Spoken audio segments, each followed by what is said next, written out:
Let's start. Let's do it. Welcome to an experiment. This is part one of a two-parter series called Recruiting into the Hockey Cult. I'm joined by my lovely guest, Pioxys. Pleasure to be here with you. And I am deadinsky. And I have, as a Canadian, I've been obsessed with hockey ever since I was a wee lad. And it's not... No one else really is for people I chat with online. So I figured it might be fun to have an opportunity to share some hockey stories. Because once you get into it, like any sport, there's just a rabbit hole of fun stories, or even like, you know, there's something for everyone, I feel, in a sport. And obviously I can't be a fan of every sport, but I know when like watching other sports, like following NFL, that I've been like interested in it. I also feel like I always come back to hockey just because I have, you know, the history of it. I mean, trust me, if it's not if you on hockey, it's probably my parents with like football or something like that. I don't know, like hockey is not really like a big thing down here in the States, or at least for me, because I know we have like you want to run by me through the history of the Phillies and the Flyers and all that stuff. The Phillies. The history of the Flyers. Wrong sport. We're already starting off great in this freaking podcast. But like, yeah, my thing growing up was my family was really into football, and they always see the Eagles games, and my mom, she was a fan of like, say, the Vikings or the Saints and all that stuff. So I never really got around looking into hockey. The only one that was really into it was my real dad. But normally, it's like a rarity. I go around and like chill with him, hang with him. So there really wasn't all that much of hockey talk for us to go. Yeah, that's fair. It's interesting, though, because I'll describe Philadelphia as, yeah, like I definitely see a lot of Eagles fans online, especially during 2018, because they finally had something to boast about. Oh, yeah. Oh, there was more than just boasting that went on there when they won the Super Bowl. Trust me on that one. Gosh, it's like the meme of like, you know, the guy who's like very obsessed, like, you know, he gets a bronze medal, he's like eating it, he's like doing the champagne, and then you just look at the stands and you get like, you know, the Patriots there. No, you want to know the best way to describe that? Is, you know, the fairy godparents meme with Timmy Turner's dad with the trophy? If I had one, this is the result if we finally had one. Oh man, I'm gonna come back to that, because first I'm gonna get into like my history with the game. But yeah. Also then I wanted to go over, just describe some of your local teams. So I guess for me, ever since I was 5, I've been playing house league hockey. I did a little bit of select, but I'd say for like a consistent 10, 12 years. Have you ever played sports when you were a kid, Pia, like in a league or just with friends? I only did it with just with friends. Like you already know that I'm not really into sports all like that. But there is times I'll just be with my boys and all that stuff. And we used to play like basketball from across the street. Or we do the hockey thing, or not even that much. Or in terms of hockey, I guess it's just like gym school. I remember when I was like young, or like in 5th grade or something like that. Everybody would just normally be nuts about basketball, football, while I just usually be on the side things like hockey and badminton. And I'll always remember too, one of the times where when I was young, they'll always tell us like, because I guess it was like a plastic material that they gave us the hockey stick. So there was like they would have like a bin of all these plastic $2 hockey sticks that they can just reuse. Yeah, that you can just buy from the dollar they don't even store. have a curve. They're just like flat, and then you get the ball, and the base has been used so much that like when you try to shoot, it just bends. Basically, you can barely get any flex on it. No, that is the opposite from when I used it when I was yours in were 5th grade. stiff as like fuck. It wasn't stiff, but let's say it's kind of like bendable in this type of way. So when I used to play hockey with some of the peoples in gym class in 5th grade and throughout my the rest of the middle school year, I will always do a thing, like a little trick, where I flip it, or not flip it, I use all my might in the bottom, so the hockey puck just go flying. And ever since I did that, everybody started doing that, and you could tell that caused a lot of safety hazards. Yeah, I was about to say, I'm pretty sure that it's like the rule in dodgeball where you can't hit above the hips. There's a reason that they don't want you to have the flex to go high, because the flat sticks, you can barely go high. Yeah, I guess on a side tangent. No, I was gonna say, Edge on flies up and hit you like a Beyblade. Yeah. That was actually concerned in the NHL for a while because initially hockey was played with flat sticks, wooden sticks, and once the shape of the puck evolved relatively early, so the flat disc, you can't really go too high with it. You can't get too much height with a flat stick. But once they started introducing slap shots, which I would say the flat stick definitely benefits from it, as well as some curve sticks where you can put some wrist shots or snapshots and go high. Goalies wouldn't wear masks, so it was a big deal when goalies started wearing masks because they just didn't want to get in the face. There's actually a really good image of one goalie from back in the 50s. Stitch is so. Yeah, so I think if you looked up every single stitch that Terry Sawchuk got, oh no, sorry, this is the image.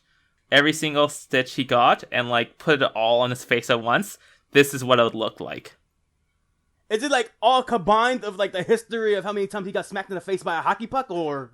Yes, upwards hundreds of stitches. This guy, Terry Sawchuk, who was a Detroit legend. And then he got bounced around to other teams. Yeah. I thought I knew that there's gonna be a lot of tangents. I didn't know I was gonna go tangent this quickly. So let me go back to personal stuff real quick, and then we'll go into NHL stuff. Yeah, don't worry about tangents, because knowing me, this is the first time we're actually having a one-on-one conversation other than one of us interrupting each other. So it's okay with tangents. Yeah. Usually when you do house league stuff, you'll get a different team each year. Maybe you'll keep with one team for 2 years because of how they do ages, where they'll do pairs of two. In hockey, it's tyke, then novice, then adult, then peewee, then bantam, then midget. I don't get the naming order, but that's just is how it is. Those are some interesting names, by the way.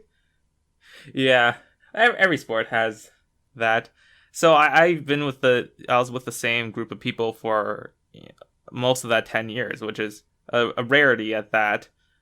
And so at the end, it got to the point where I enjoyed, I'd say when I hit 15, 16, I definitely enjoyed sports less, but I still kept on hockey because I was still playing with my friends. And then the final year where most of the friends didn't return because the main coach wasn't there, I ended up dropping out after a few games. So that's my experience as a player. And since then, I've done maybe one or two things of shinny. Shinny is hockey, but without the equipment. You still have skates on, but you have a stick and you have a helmet, and that's it. I guess I will get the elephant out of the room, since you said you've been doing this for 12, 16 years or something like that? Since you was 5 or something? Yeah, you've never done it. That's kind of the point of you're the blank canvas. Yeah, so I'm just gonna get this elephant out of the room. So for every casual hockey player or hockey watcher, I just want to get this out the way. How many fights did you end up getting into? Oh, actually, I didn't do any fights. I did do some hip checks, though, that got me some penalties. And what? For me, well, okay, so, if you're, for example, there's a few times where you check and it is good. When you're going in for the puck and the person on the boards, you check them in to both squish them and also make sure you get possession of the puck. That's a valid check. There are some times where and this wasn't intentional, this is just how I played, and I wasn't necessarily the most observant player. I would just be going for the puck, and I'm a bulky guy, so someone's just coming from the other side, and then I just friggin' flip them, basically. Here, let me, 1 second, let me do this. Hasek, out of crease, player, flip. I'll give you a visual. It's not this. He's hey, look, a puck. It's not this boom, intense. Whoops. But it's close. Let me mute this actually. Yeah, go for it. Copyright. There you go. Damn. Yo. That's Hasek. Okay, now that's what I'm talking about. That's the hockey I'm thinking of. Yeah, I was gonna say you don't get into fights or anything crazy that will happen. Nah, it's just a little, it's just a little tap, a love tap. Everything is all right. But no, I just saw someone just got flipped over like an omelet. Now that's the hockey I was thinking of in my mind. Yeah, and also for listeners, I'll put linked up at the end. I'm sharing a browser screen to Pioxys so he can kind of see visuals. But for reference, that was a clip of Dominic Hasek when he was playing for Detroit, going out of his net like a good maybe 5 meters out of his crease and just absolutely flipping Miran Gabrick on the breakaway because he's just looking down and he just looks up and is like, oh gosh, Hasek's coming right at me. He had a look on his face like that he just saw God or something. Yeah. So, in terms of viewing, because I'm from Ontario, I was inducted as a Toronto Maple Leafs fan, and if you know anything about the Toronto Maple Leafs, this is just as the lockout is ending, and I'll show you the Maple Leafs before they implemented the salary cap, which was pre-lockout, and afterwards. And Toronto is a very big market team, so it definitely, I'll say the 90s, they had some good stuff, got to a few conference finals. Post-lockout, did not qualify. Lost conference quarterfinals, did not qualify. Oh my god. Yeah. So wait, what is this lockdown thing like? Run it by me. And why did it affect this guy so differently? Or this team? Or so, showing me? Before the lockout, the Toronto Maple Leafs often would not have great drafting. So drafting is when you go ahead and you have scouts. They look at young talent or undiscovered talent from both junior leagues. For example, Ontario Hockey League is 16 to 18-year-olds, usually up to 21, I guess, but in their prime, 18. Yeah, so it's kind of like they look for free agents and all that stuff. Yeah, like the term free agent is used when you've been in the league for a bit, and then you can kind of choose and select your own contract. Yeah. But if you draft like a young person, for example, or say someone from a European league, when they're in their qualifying draft year, that means you have the rights to that person, which means you can put them in development, they have, the AHL is basically the league below the NHL, but most NHL teams have an AHL team. So the Maple Leafs have the Marlies, and help them develop over time, work on strengths or weaknesses that they have. And after a few years, they get into the league and they play well on your team. So that's usually how teams get good, because they draft well and they go ahead and they build a well-rounded roster. Okay. For reference, the 2003-2004, the Toronto Maple Leafs roster did not have good drafting at all. They basically used money and they bought every single high-level person that they could. You have some people, Matt Sundin, they got from a trade from Quebec Nordiques, and he's I'd say a Leafs legend. But you get guys like Olin Nolan, and he's not supposed to be there. He's not supposed to be on the Leafs. What he's doing? Why is Brian Leach here? Why is Ron Francis here? These are people who have had magnificent careers in other places, and they're in their twilight years, and Toronto buys them for money, and they don't even put up that good of numbers. And hey, you want to be the best, you gotta attempt to buy the best. I'd put Ed Belfour in there as well, but I have a soft spot for Toronto Maple Leafs Ed Belfour, even though his prime was in Chicago and Dallas. Joe Nieuwendyk is also in there. Darcy Tucker. Okay, so needless to say, it's not. I would say that I kind of expected disappointment from the Leafs, and they would have a habit of play the first two periods and then lose the lead in the last period. Hockey is a 3-period game. Yeah. It was not. I'd say that's how I got started on following other teams, because other teams actually did well and the Leafs did not do well. I'm just looking at the very end where it was just like, oh yeah, he qualified. Oh, we just canceled, and it all went downhill from there. Oh yeah, no, at the end, here's the thing. So you'll see these 3-4 losses to Bruins. This became a running theme where the first time in ages that they actually got in the playoffs, Game 7, 10 minutes left. They are up 4-1 against the Boston Bruins, and they are poised to go to the second round. It's a best of 7 series. Yeah. And then One goes in. 4-2. Okay, another goal goes in. 4-3. Oh god, they're blowing it. This is the Leafs all over again. 4-4. We're going into overtime. Then they lose 5-4 in spectacular fashion. And then this was 2013. 2018. Okay, game 7. We're up. We have a goal lead. Okay, Bruins tied. Okay, we have another goal lead. Bruins tied. We have another goal lead. Bruins tied. Why do we even try? And then 2019, same shtick. 2020 was like the time where I came into the qualifying round because of the COVID. It was a little different, so it was a best of 5. But I came into the game knowing, okay, the Leafs are going to Leafs it because the game before they were down. It's weird. They kind of had a turn recently because even though I said that their strategy in the past was buying star power and just coasting on that, they kind of did that right now, except they only really have one line. That's like, they have 4 players, and they make up basically half of the entire cap of the team. So what's the rest of the team doing? Just sitting there on the side while the rest of them do all the work?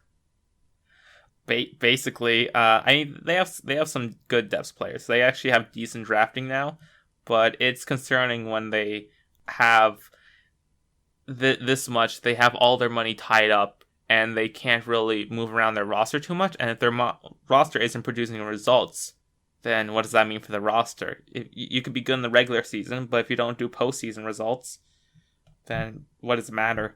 Yeah, so they invest too much into nothing. Now they stuck with it.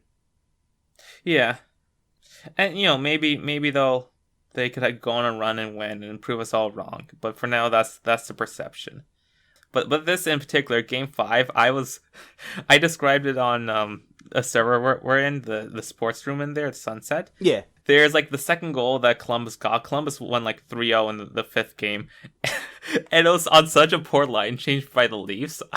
Where oh boy.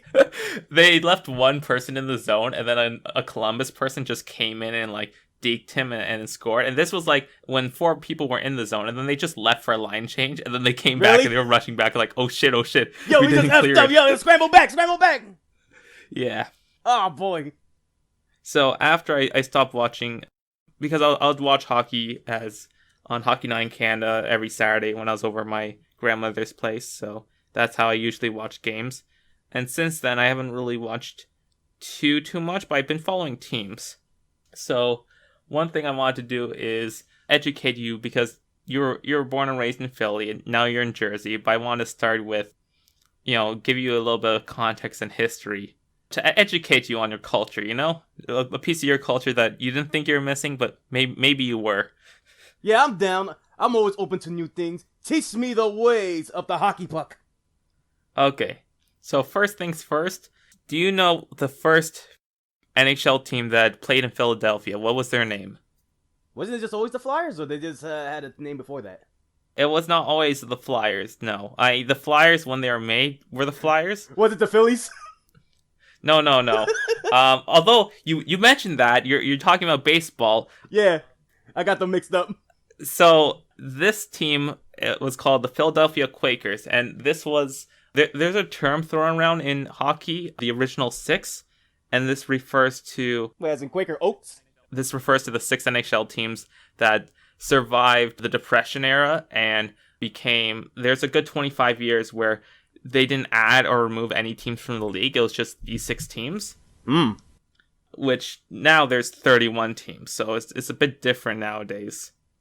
Before that, there was 10 teams in the NHL. So if we do original 6, we have Toronto Maple Leafs, we have the Detroit Red Wings, we have the New York Rangers, the Chicago Blackhawks, the Boston Bruins, and the Montreal Canadiens. All right. So before that, there was the original Ottawa Senators. There were the Montreal Maroons, the New York Americans, which actually predate the Rangers, but they didn't survive. And we had the Pittsburgh Pirates, and I do mean Pittsburgh Pirates as in the NHL team, not baseball. They had the baseball name before the baseball team did. Okay, that still sounds any team that with Pirates in it sounds tough.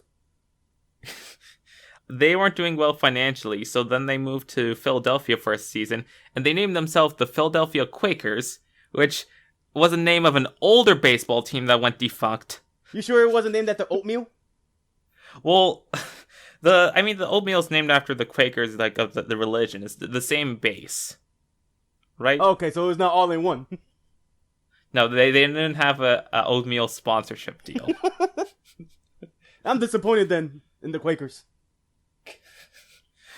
That only lasted a season. There's a lot of one season blunders in the past for the NHL. There's the Montreal Wanderers, which, to be fair, that's kind of because their arena burned down right after opening night.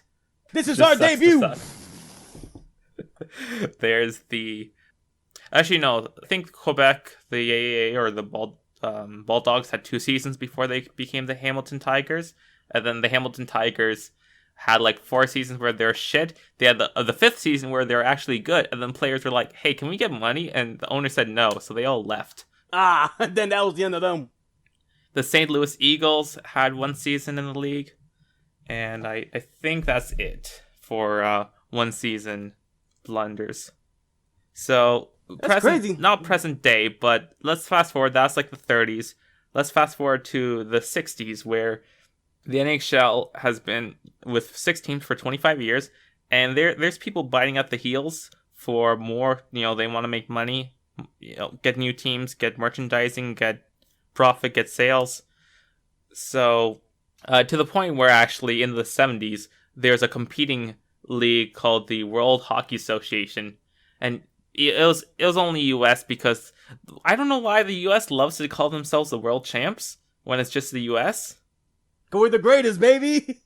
Even though it's like the World Series and like... Take it from an American, we have a lot of pride that is egotistical and narcissistic. Like we have the National Basketball League, but there's no national teams.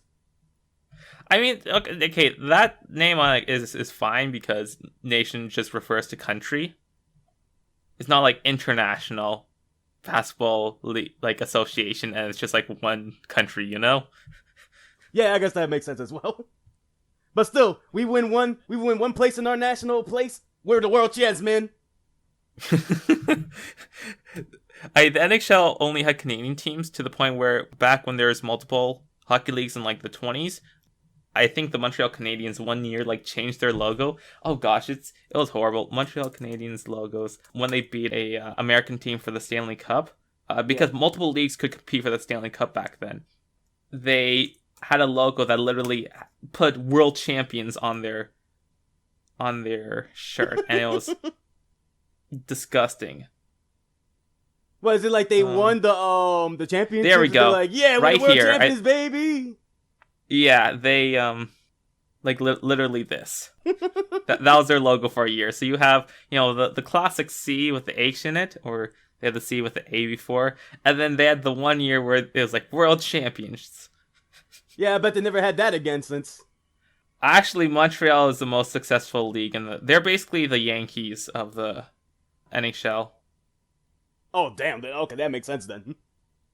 Yeah, so I mean, this wasn't the first time that they won the Stanley Cup. They're the only team in the league actually that predates the NHL, so they won a Stanley Cup before the NHL happened, which for record-keeping purposes makes stuff a little complicated because the NHL likes to act like there is, they made the history.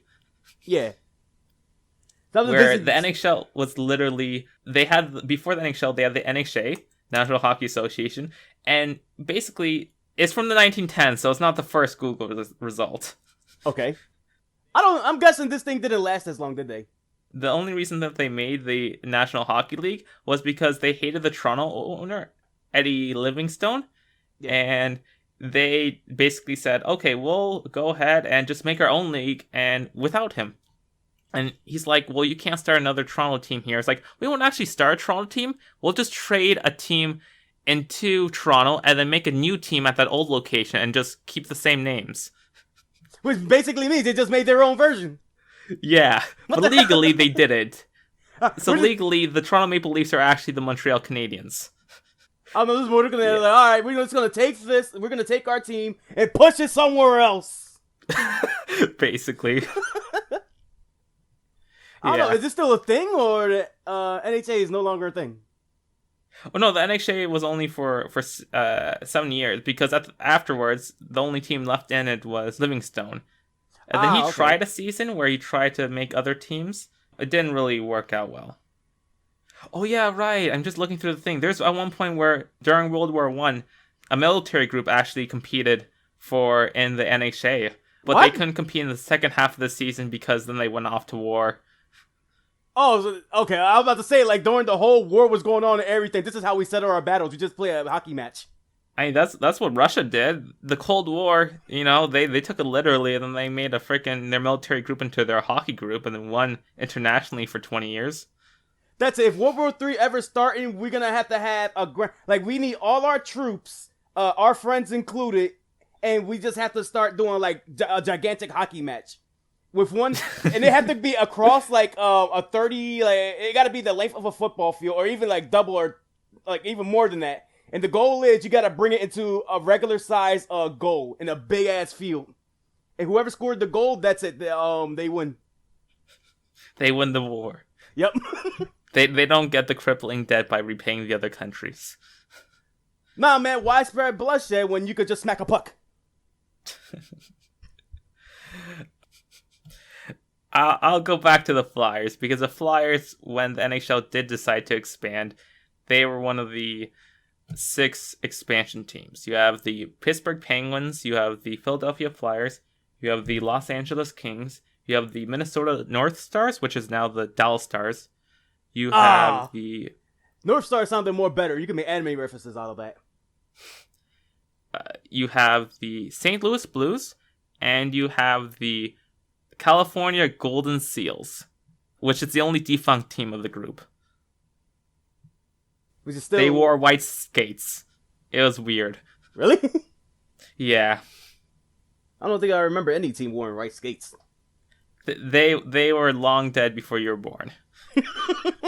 Don't worry. That's the thing. NHL is so old that you can miss stuff and like big chunks of time, and it's fine. It's fine. It's like the Flyers just being trendy. Yeah, we should bring back the white skates. Let's do it. Hashtag bring back white skates.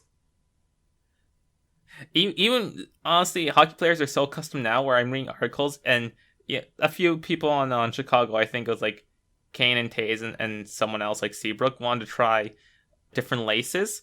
Instead of white laces, they want to try like black laces or something different. But just even the peripheral, they confuse like the black laces for the puck just on like a few snapshot decisions. And oh god, if those snapshot decisions matter in professional leagues, so it's hard to change that.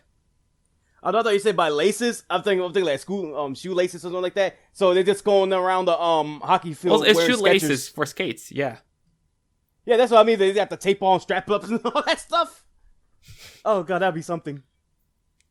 The Flyers actually were the first expansion team to win a Stanley Cup. So the St. Louis Blues, initially, because they put all the old teams in one league and one division and the new teams in another division, the St. Louis Blues was the best of that bunch, but they made the Stanley Cup Finals each time in their first 3 years, and they didn't win a single game in any of those 3. Oh. So there were some parity issues. So Philadelphia, they solved it the only way that they know how to, by beating the shit out of everyone else. Yeah, there you go. That's how we solve our problem. There you go. I like that. Yeah, so I think there's actually I don't know, when I was looking up, they were called back in the day the Broad Street Bullies. The colloquial name, their official name was still Philadelphia Flyers, but they actually... okay, so that's like their nickname, like people just call them. Yeah. I think, there are films about it if you ever really care to watch something dramatized about it. Essentially, they had people that both played well as beat the shit out of other people. So you have guys like Bobby Clark, who wins, MVP of the league, the Hart Trophy, as well as competing for a scoring title. And then he also has, 300 penalty minutes per season? Oh, damn. Let's see. Oh, okay. Maybe I overblew that, but still in the hundreds. Let's see who had the most penalty minutes in the 1974-75 Philadelphia Flyers season. Oh, Andre Dupont. Oh no, never mind. Dave Schultz. Holy shit, 472. I like how you just like, Oh, it's Andre. Oh shit, this guy. Is there something I should know about with Andre? No. Okay, he's not that important then. I just it was like, oh, it's a defenseman, but oh no, it's a forward who got it. I thought the way you just said it is like he's just one of those players that either everybody hate or he just always fuck something up. Oh no. I really hadn't remembered him until I brought this up. What did he do? He did okay, like stats wise. So we have them winning the Stanley Cup in 74 and 75, and then 76 they get to the finals, and they're facing the Montreal Canadiens, the Flying Frenchmen of, who have all this class in their game, and the league's hoping that Montreal wins because they don't want the league to devolve into punching your way to the top. Did they made a rule that they just banned all fights or something like that? Of course, fighting is still a thing in hockey, but I mean, like, they got toned it down in the type of sense. They didn't tone it down then. It's still a thing. I'd say they toned it down in the last 20 years, 15 years, mainly because of more awareness of things like concussions and how that can affect you. Yep. Yeah. Actually, if we skip ahead a bit, you had one of the star players in the NHL, Eric Lindros in the 90s. Yeah. Who initially was drafted by Quebec. And you know how I said that the team has the rights to the players? Yep. Well, Eric Lindros did not want to play for Quebec because he really didn't like the owner. So eventually, after staying out for like a year, they finally traded Lindros to Philadelphia for a bunch of players. Did it work out for us in the end? Well, Quebec actually played really well afterwards, but they still, because of the crumbling Canadian dollar in the 90s, they ended up going to Colorado, and in their first fucking year in Colorado, they won the Stanley Cup. Damn! And it was like, God damn like it. If we listen out. Yeah, if we had one more year in Quebec. That could have been me. That could have been my team right there. Yeah, although to be fair, they won in Quebec because the last key piece that they needed was a goalie, and Patrick Raw was on the Montreal Canadiens, and they would never trade Montreal to Quebec for something like that. But Montreal to Colorado, not the same division, go nuts. Quebec and Montreal is in Quebec as well, so they had a rivalry. Ah, okay, that would explain a lot then. Yeah, so his career got immensely derailed by concussions. In his prime, he was both a very skilled player as well as a hard hitting. Like if I search Eric Lindros, I can't think of any specific hit. I just want to see. Oh gosh, yeah, I'll get to that where other people hit him back, and he had the habit of playing with his head down. If you're in the league and you need to be aware of your entire area, but some people have the bad habit of looking just down at the puck, and you're not looking at other people in the play. So he would have the bad habit of looking down. I'm just trying to think if there's any good. Yeah, see, those are like the board hits I'm talking about, where it just absolutely decimate. I think I heard a skull crack on that one. Some other guy tries to hit him, and then he just retaliates back. Yeah. That boy was just in there like, wow. You get some good ones. And so, like, those ones are, I'd say, cleaner hits. Scott Stevens was a guy who made his name for really bad hits. As well, he played really well, and, the hits were legal for the time because, again, people don't really know about concussions and shit. Eric Lindros is not the only notable person that he kind of... back a bit. Eric Lindros, at this point, I think suffered 5 concussions, so he already wasn't doing well mentally, and it really showed in his game. Was it back to back to back, or it was like certain periods of time? In the course of 5 years. Ugh. Yeah. Still not good. So, you get something like this, where Eric Lindros is over here, 88. He goes in, and he's... To be fair, he was looking his head up, but he looked where he's falling through the puck, and then he just gets the elbow to the side here. So see, as soon as he shoots the puck, boom. Oh, that was nasty. Yeah, and he's like on the floor, and yeah, I'll be dazed too if it was like that. Ugh, that's not good. Yeah, there's Also, the Paul Korea one. This is just, shitting on Scott Stevens' days. This type of hitting, I'm glad is gone, because it really, really does affect. Like, even look at that. See on the side there? Yeah. Boom. Ooh. And yeah, he's just on the floor now. Yeah, he's out cold. Yeah. You get some of that, and sometimes it looks bad. Sometimes it can also even be, if you look at a hit, you can look at how the head turns. If the head does not turn with the neck, that's how you know it's bad. So even though sometimes, for example, Sidney Crosby got a massive concussion. Have you heard of Sidney Crosby? No. Okay, he was a star player in the league for like the last 10 or so years. Oh, he's actually in Pittsburgh. My thing is, what happened to him? That how bad was his concussion during all this was happening? It didn't actually look too bad, but if you look back, you can see definitely how the head didn't turn with the neck, and it put him out for the entire season. And during his prime as well, his points per games during the 2 seasons, like where that bridge, were off the rails, but unfortunately, it affected him a bit. Yeah, so how far could you go hitting somebody now? Is it just like a certain shove here and there now, or just dribbling? So like on the boards, definitely like all day, every day. You can't do a cross check. So cross check is when you hit someone in their back with your stick horizontal. Wait, they used to hit people with their stick?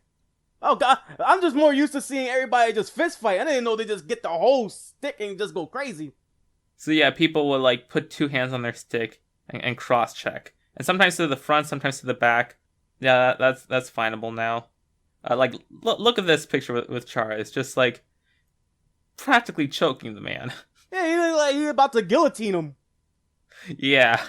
So that in the back is not allowed when it's, I think, off the boards, or even maybe even on the boards. But usually when you're on the boards, you have other options. You're hitting when the person has possession of the puck, I think there's more leeway with what you can get away with.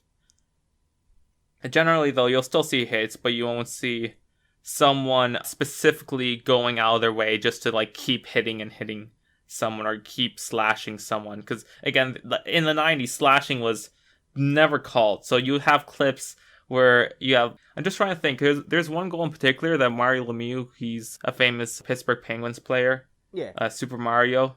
That was the first thing I was just thinking in my mind too. I'm glad I wasn't the only one. At the freaking Stanley Cup ceremony, they literally played the Super Mario theme. Really? It was, yeah.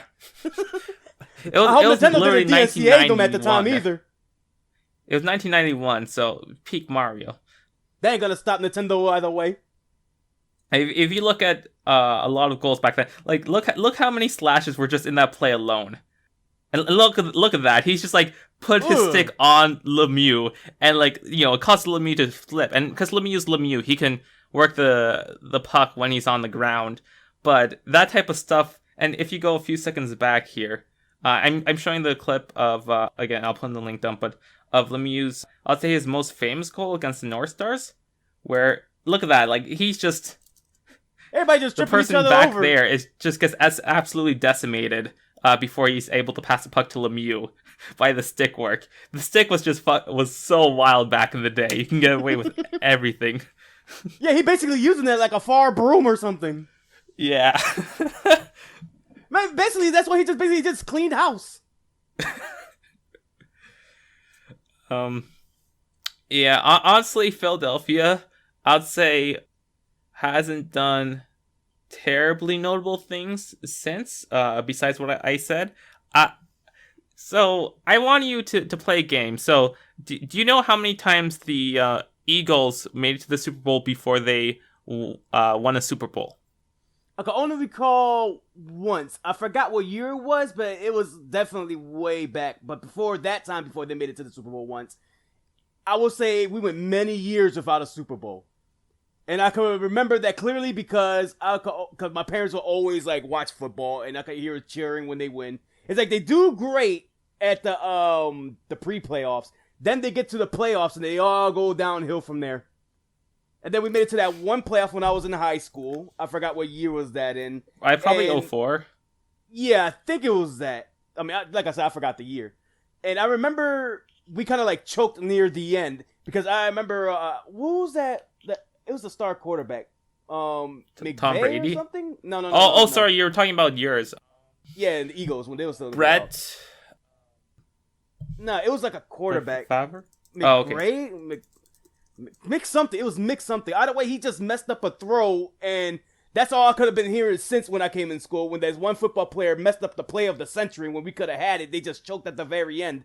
And then since then, we didn't won one up till like very recently that we actually did one. And then Philly just went up straight up bunkers.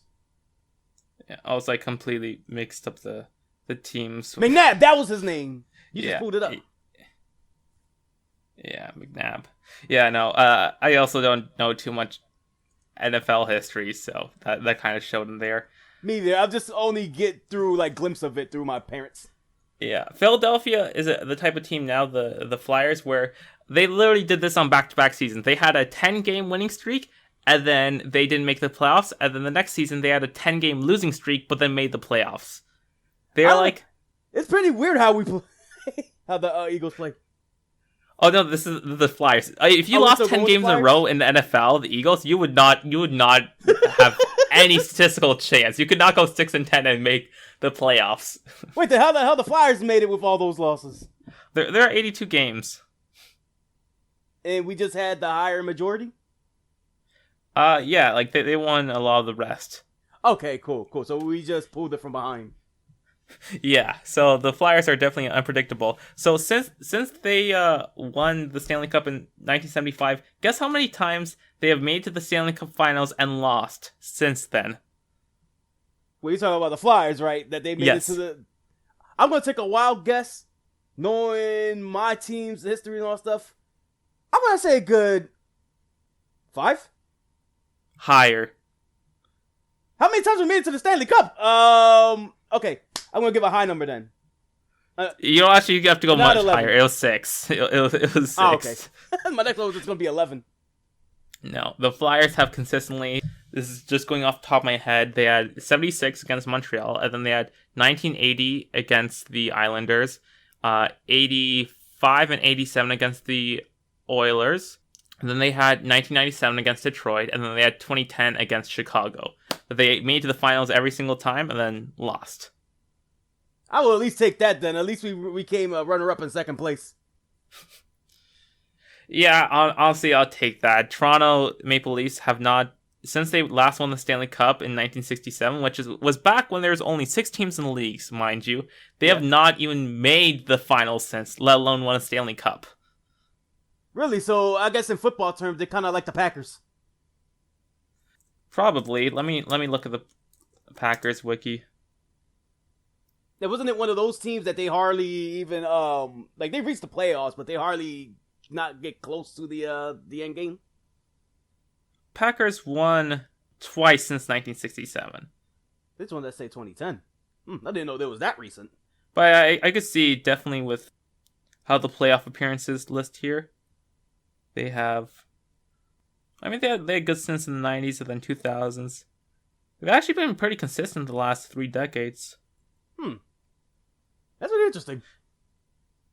Yeah, I'm not too sure what a comparison, and it's nothing egregious like the Minnesota Twins in baseball, where they have a freaking 16 or 18 playoff game losing streak against the Yankees right now. Yeah, but it's still every time it hurts when they get close, then they get chopped off, usually because of their own shit. It hurts just hearing about it. Yeah. Get so close and then at the end just bang. And only that is like back to back to back. Ugh. Yeah.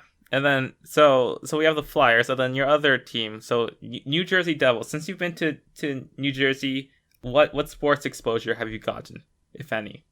Not that I know of yet. I mean, now it's like if I want to put it into perspective for everybody, well, I was living with my parents and everything like that. They always just watching football and other type of sports and all that stuff.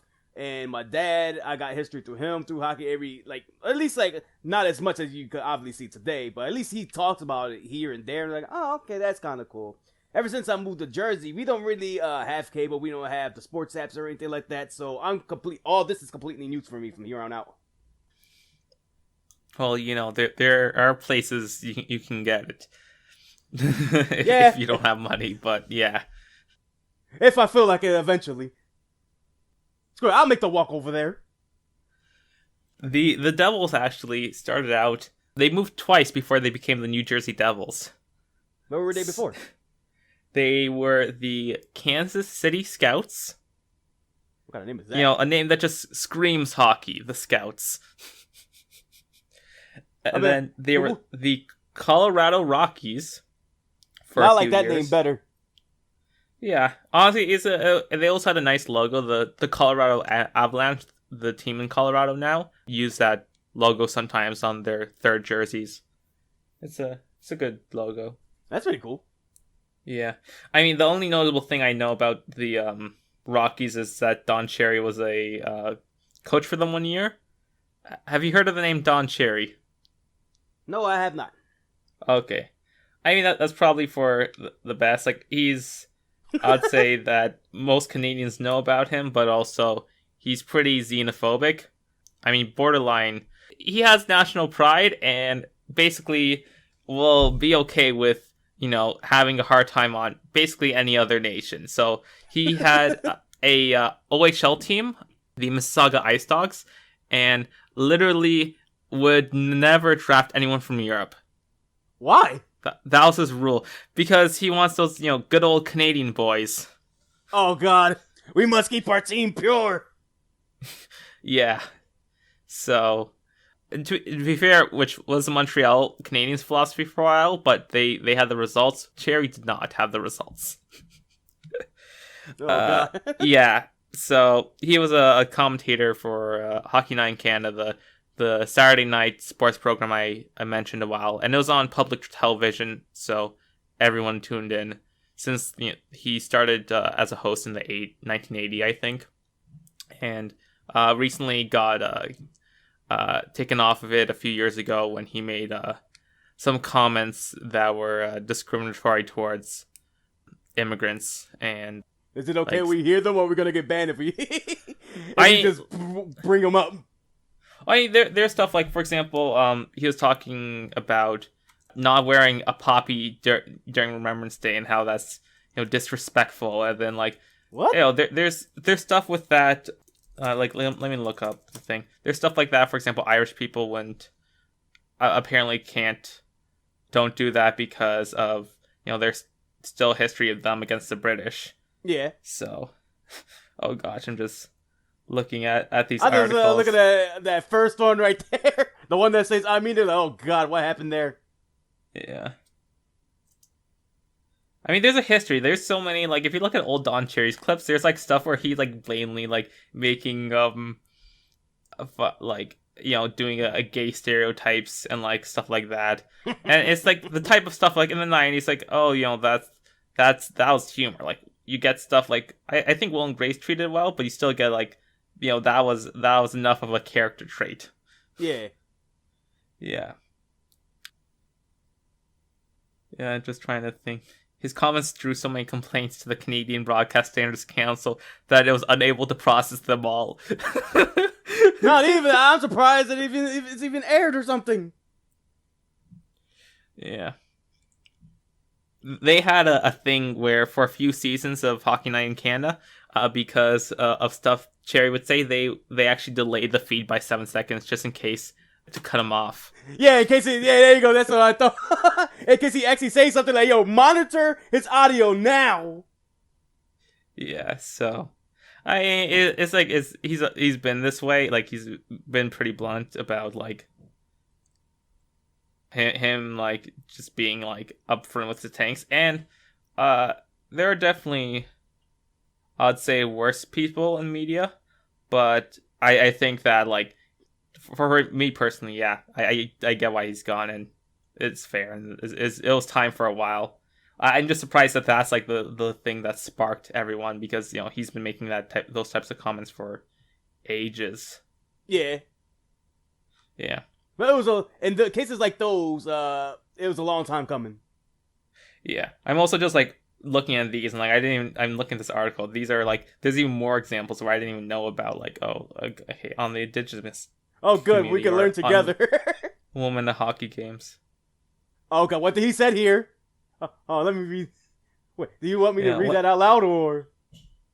Well, this one's just talking about how like '07, he was talking about some First Nation player who got suspended, and they're talking about, you have to just go out and get your fair shake in life, and especially like indigenous communities in Canada, that there's a long history of the government being very discriminatory, like racist against them. We have the whole thing where this is like 10, 20 years after indigenous like residential schools became not a thing anymore, and those were places to beat the Indian out of them. So like they would be ripped from their families at like age 3 or age 4, and be put at undernourished, underfunded schools where like half the day they're not even learning, they're just doing field work. Oh man, to make some money, and then afterwards, now hearing that context like that, I feel like an asshole for even like chuckling at the beginning sentence. Yeah, it's not a fun topic. There's a whole thing. I could go into that after. So let's go back to hockey, because hockey is fun. Yes, let's go to an actual topic I can laugh at and not feel an asshole about. New Jersey Devils became a thing, I think, in 1984, and their most notable era was in the 90s, where they were basically brought on the dead puck era, where in the 80s and like 90s, you'd get like, if you look at some of Wayne, obviously Wayne Gretzky is the exception even to the era, but if you look at like Wayne Gretzky's stats back then, these are video game numbers. Like, look how many points he's getting. Are they good in video games, or compared to what he has now, or? I'll show you. Okay, I'll show you scoring of this season. Let's pick a random one, like 84. So let's look at the 1993, 83-84 scoring title, and I want you to think, what's the gap between him and second place in scoring? So he has 205. What do you think? How many points do you think the next person has? So he's at 205 now. Yes. And you say this is like a gap. Okay. Because I'm thinking if it's going to be like a big gap or a little gap. I want to say at least 289 at most. You mean 189? If he was at 205 and he was first, who was second? Oh, so I guess 189 then, I guess. Okay, so you're locking down 189? Yep. Okay. I don't actually know the answer. I just know like what the magnitude of the answer. Second place was 126. Holy cow! And it was also his team. That's a hell of a gap, dude. Yeah. So he was good. They call him the good one, I can see I obviously see why now. Literally his awards page fills up the entire screen. But still, you can see even in these where like so many people are above 100 points, and now it's very rare to crack 100 points in the NHL. Oh, so there's like no more other people that could go up to like 100 or even 200 like that guy? No. No one's going up to 200. No one else has. Mario Lemieux got 199 in like a shortened season, which was very good. But yeah, no one has cracked 200. And so in the late 90s is when scoring definitely dropped. And part of the blame for that is how the New Jersey Devils would play. They play the trap, which allowed for a lot more defensive hockey. And in charge of that, you get guys like, Patrick Elias, who won 2 cups with them. Scott Stevens, I just mentioned before. So it's kind of like they made one strategy and everybody adapted to it. Yes. Okay. A lot of people copied it. But in that, you had Martin Brodeur, who's like one of the best hockey goalies of all time. So if you look actually like at, let's just pick a random let's say 1997 New Jersey Devils. Pick any number in here. Just pick a random number. Between 1 and 82. 72. Pardon? 72. 72. Okay. How many shots on net did he get? Okay, never mind. This one's that's actually higher scoring. He got 26 shots. Usually, like I was thinking, maybe more in like the low range? 20s, high 10s for some of these games. Yeah, so he scored a good couple. This is a goalie. He's saving shots. Oh, whoops! Never mind. I'm glad you're being very well educated on this. I'm trying. It's coming to me slowly. It's like you hear shots. I'm just thinking like they shot it or something like that. So it's the other way around. He saved shots. That season he had 1,569 shots against. So divide by 82. So like 19.13 shots against per game. Okay. Yeah. So that's like the New Jersey roster at this point. Yeah, was pretty built solid, and they won 3 cups and got into like, and they also got to the finals a few times and lost as well since then. Oh. I mean that the fact that they made it to the finals that many times showed how good they were. True, but it's always that feeling of they always get to the like right there in the finish line is just taken away from them.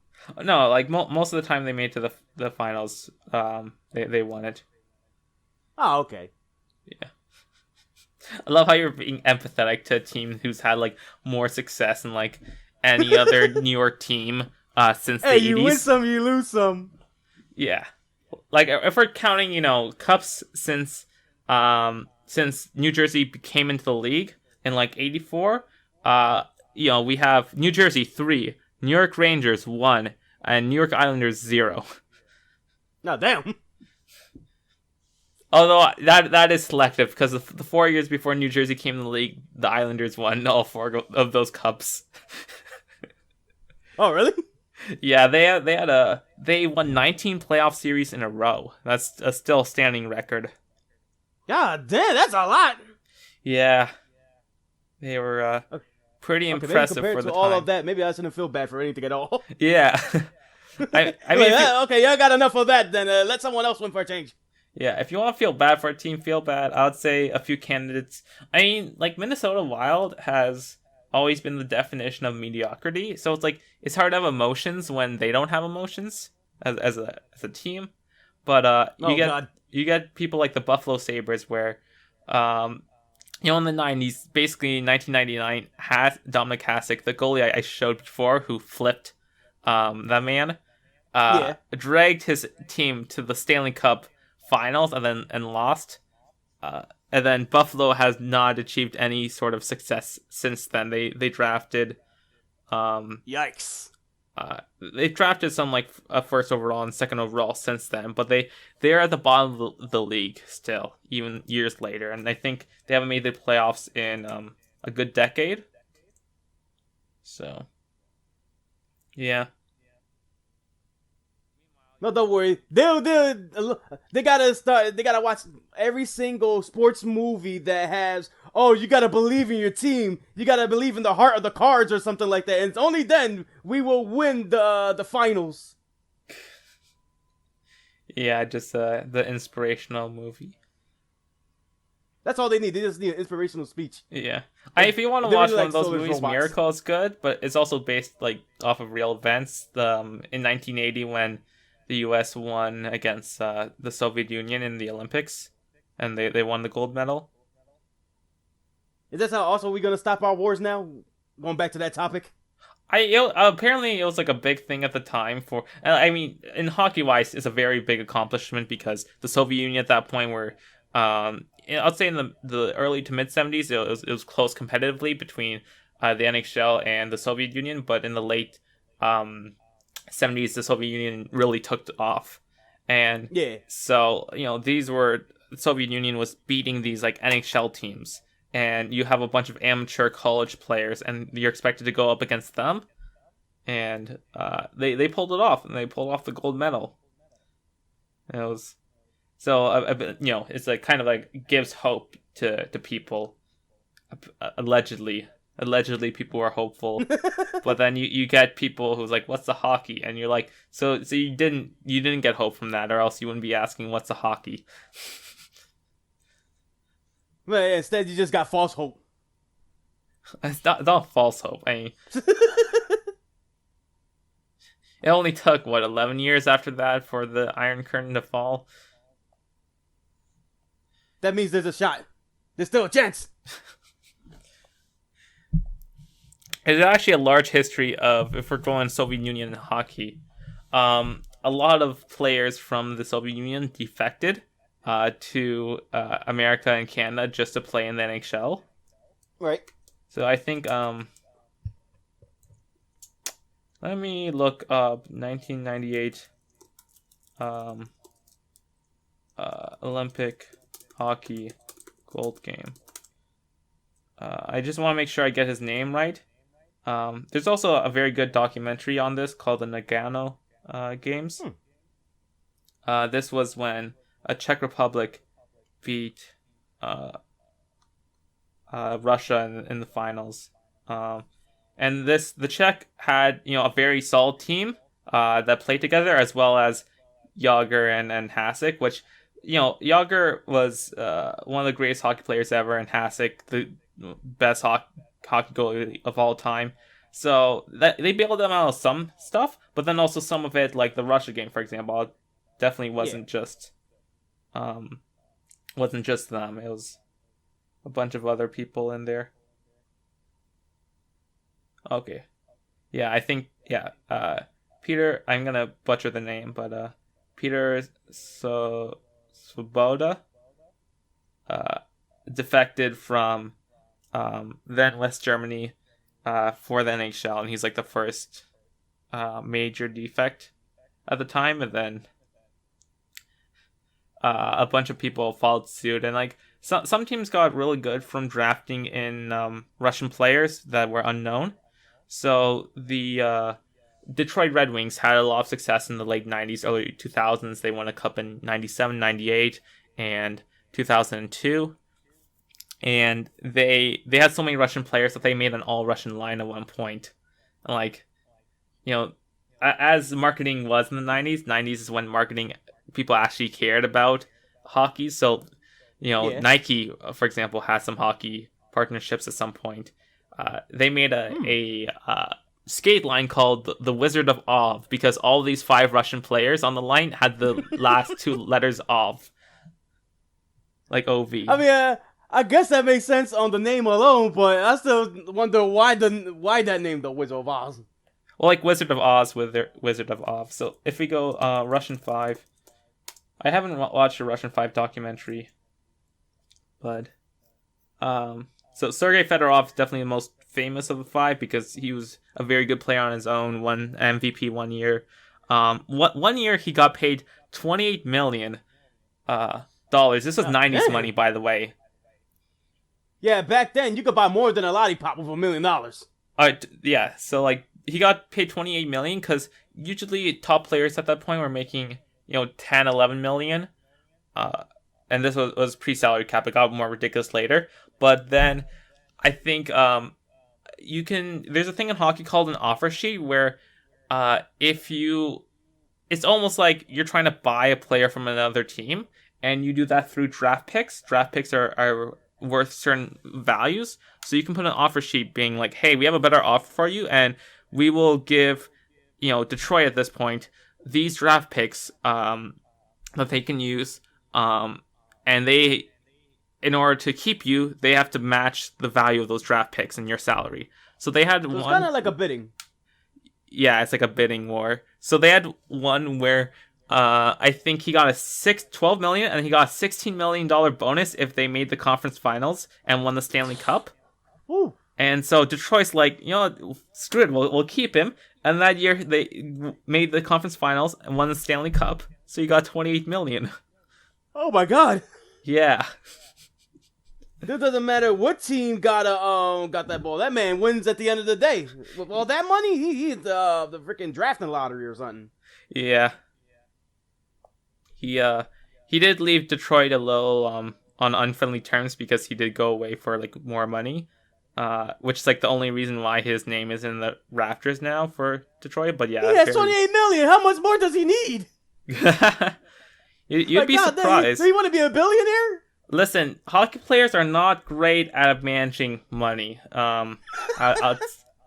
Like any professional athlete, you'll have some notable cases. I mentioned Jaromir Jagr, who was one of the best hockey players. In the 90s, he had a gambling addiction. So, like, he made all this money, but then he also just spent it. He was, like, flown out in planes to casinos. That's how much of a gambling man he was. Where are your millions now? It's in the Golden Slot Casino, man. Yeah, and I think I need more. Evander Kane, who's a current player, just filed for bankruptcy. Really? And like he made like 50 million in the course of his career. Yeah, like look at this headline. Evander Kane, who has made more than 50 million in his NHL career, files for bankruptcy. What in the world did he spend with $50 million? He made some. It's funny as well. Evander Kane money photo. He was very flamboyant. This is a picture of him. I'm sure he regrets that now. I'm sure he does. He's gonna look at that picture like, the good old days. Where did it went wrong? oh gosh, that they literally used that picture in the article about his bankruptcy. Oh! Yeah. So is he one of the types that just flashes money around? Like everywhere he goes, money just flies out. Like he spends it. I don't actually know it's like financials. Like I know that he's definitely a more fighty guy. He's part of the. They made last season, like 7 hockey players made a hockey diversity alliance, to basically help pressure the NHL into doing stuff that helps more at like grassroots and for minority populations to get into hockey, because hockey is an expensive sport if you want to actually play, because you have football, you just need the ball, you're good. Basketball, you just need the ball, you're good. Baseball, you need the ball, but you also need some bats. And like hockey, if you want to do street hockey, which they were pushing along in the 90s, you get like, those 90s shows like Rocket Power, and like that's the embodiment of 90s we don't talk about that hockey. show here. We don't talk about that show. So, the idea of this is, okay, you just have the stick and ball and you just need roller skates and you're good. In baseball, you only need like an extra helmet, and in basketball, you don't need much extra equipment. Football, you do need a bit more if you're playing a full league. Like you need your elbow pads, like your whole chest piece. Need the pads, the chest. The chest plate. So like the waist up, and then hockey, you need the whole freaking equipment. You're like a freaking knight in armor. With I can imagine, and not only that, you going around in ice skates and all this stuff, and you don't know what's gonna happen. Then you got the skates itself. Yeah, so it's pretty expensive to get into, which I think they're trying to help alleviate. So yeah, they had this in the 90s where they really try to. That's the reason why Nike got into NHL stuff, is because they wanted to get into beach roller hockey. Because that was a growing industry in the 90s. And then, NHL was like, okay, we'll get people from the NHL, like fans, to go into beach hockey by doing this advertising. So, you can see the similarities. And definitely... it's alright, but I don't see the excitement there. Compared to, like, regular hockey. Maybe it's just the atmosphere. Yeah, you get, like... In the 90s, there's a lot of companies that got into hockey, and... definitely, I feel like, there's it's always money. It's never just, oh yeah, we're really into hockey and we want to help it grow. No, because you have so many other sports leagues in America that you could do that for. If you have like NFL and NBA are like kings, and then MLB kind of fell from grace, but it's still, even if it fell from grace, it's still doing better than the NHL. Yeah. Yeah. So you get people like Fox who got into it. They loved showing hockey games in the 90s. They even had this ice hockey puck where for quote new viewers, if you couldn't Like I'll go back to the Mario Lemieux goal versus North Stars. I want you to track the puck and see if you can do that. Let me see. Okay, so let's go. Since we got this on screen share, it might be a little difficult. Okay, it flew over there to the goal. Okay, now it's over there. Okay, that guy got it. Wait, oh, okay, now I see it right there. Okay. It's like I lost it for a brief second, and then now I see it. Yeah. Okay. But you did great. You can generally follow it, like even if not visually, by what the players are doing, like how they're positioning. Yeah. Yeah. But mostly, if you I looked at the stick, and then I just seen the puck, and then as soon as it go flying, all right, I gotta get a quick eye on that. Yeah. So yeah. So there's somewhere like, if you're looking at the stick and you see the puck flying, Fox decided that, hey, we're gonna have this special puck called Fox Track, where lovingly referred to as the glow puck. Do you see the difference? Feels like we're entering Chuck E. Cheese. What the hell? I don't know why. That looked like something. Hold on, let me see this. That looks so wacky. Yeah. So I'll describe it where there's. It's like I'm looking at alien tech or something like that. Yeah. And every time when they shoot the puck, it looks like something that looks like it's photoshopped. Yeah, Pioxys, I want you to describe it. All right, I'm seeing someone smacking the ball. The puck is blue, and then when they smack it, it goes all red. I swear it looks like someone throwing like a Hadouken or something like that. Look at it. You can just imagine it for Street Fighter 2. It's all blue. I got the power in my puck or my stick. He smacks it, and you hear the sound effect out of nowhere. Hadouken! Right into the goal. Yeah. So is it like with the Fox Track, but is that something for like visually screened, or they just had like a puck that just glowed like a freaking light bright?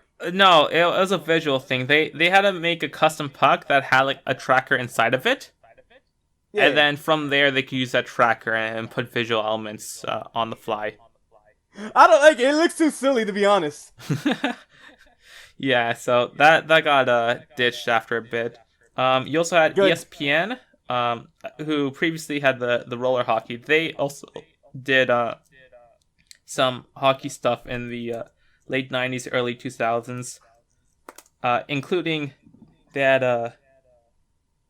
NHL 2K5.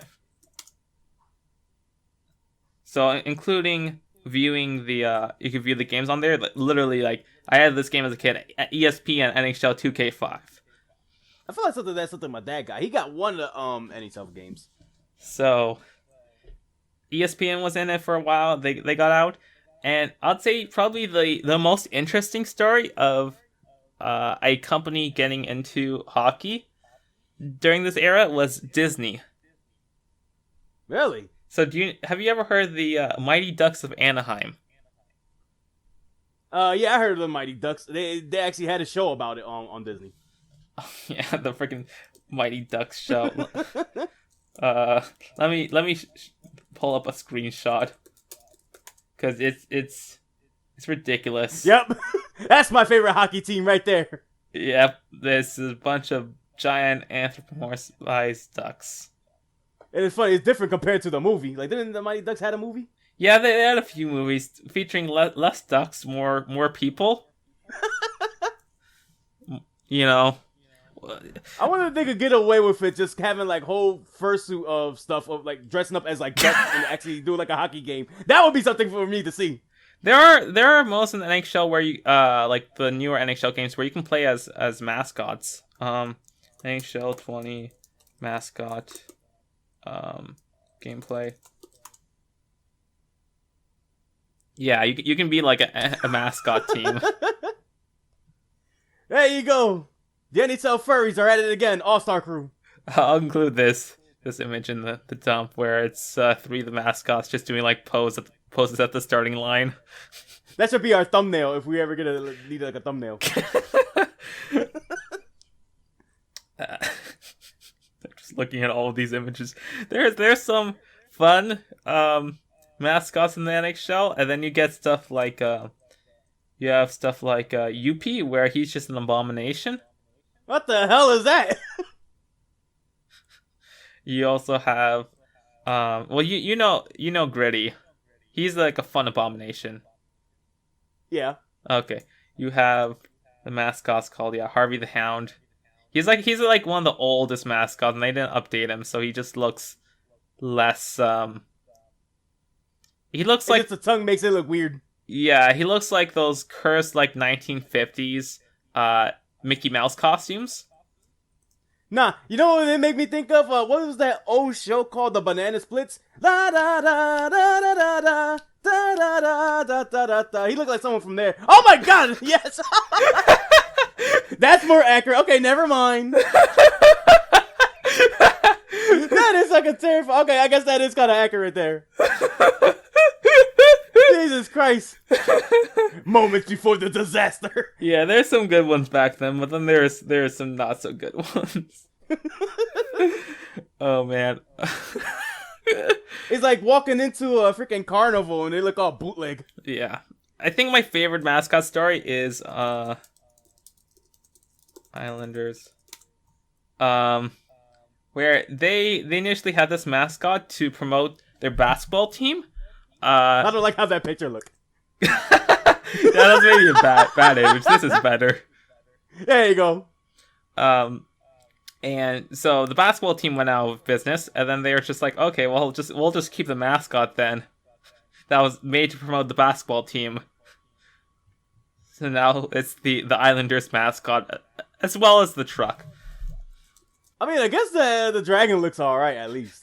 They had a promo where they allowed fans to sit in a truck during the game, the Islanders. At least that one looked alright. I like the truck looks.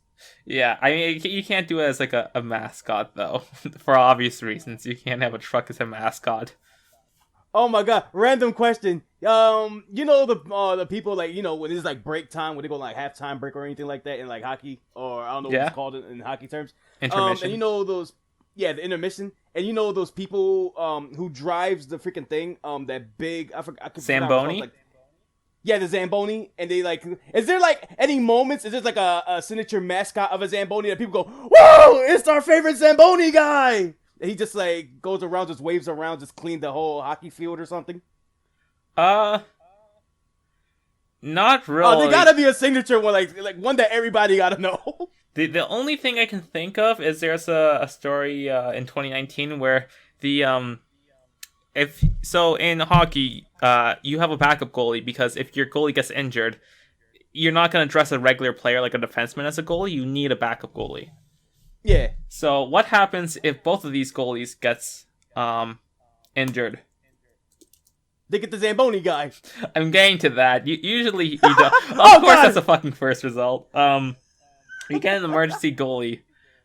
So you get it sometimes, where this is a story from a few years ago where, okay, that he works as a accountant during the day, or like a lawyer, and Scott Foster. Okay, like he ended up being the emergency goalie for like 7 minutes, and like you get stuff like that sometimes. Then you get ones where, because Toronto media is Toronto, this is the one that blew up, where you have David Aries, who was also playing as a backup goalie during the he was emergency backup. He was also like a practice goalie for the AHL team for Toronto, but because Carolina both their goalies got injured, they have to have in any building a person that they can call as an emergency backup that like lives within the area. There's like a list, for example, that they keep for any arena. So he gets called in as the backup goalie. He's also like the Zamboni driver, which is what people went with as more, because, you know, Zamboni driver becomes emergency goalie, and then he actually played like half the game for Carolina, and Carolina wins against Toronto. Really? With him on the team, they just carried it through. Yeah. He played okay. He stopped 8 out of 10 shots. Hey, as long as he got the win, that's the perfect underdog story that we need. Yeah, you can just see the comments of, you know, memeing this. Fun fact, David Aries has never lost an NHL game. Undisputed GOAT. Yeah, let's go. Zamboni represented, baby. Yeah, so that's probably the most iconic Zamboni story you're gonna get. I mean, I'll technically, take it, man. the non-brand name is Ice Resurfacer, but it's definitely become one of those products that you get the brand name, like Kleenex with tissues or with Band-Aid with bandage. But to the point where if you ask someone about an Ice Resurfacer, they're gonna look at you funny. But if you ask them about Zamboni, then you can, get some conversation going. Because it's a fun word. I love the word Zamboni, man. It's like saying the word Stromboli when you order like a pizza or something like that. It's a dude's name. Frank Zamboni was a real person who made this. Yeah. It's funny because you just said this is like 2019, right? 2019 that... Oh, sorry, this was actually 2020 that this happened. Oh, 2020. I'm surprised that cases like these didn't happen like earlier years. They do. Like they just don't usually get drivers doing that. Publicized. Like, for example, I think, let's see, 2014 Florida e-bug. Okay. I'm glad that YouTube search results is... Okay, there we go. Here's this. The Google search results... That's the thing, is ruin Google search results for any other thing. So, you have...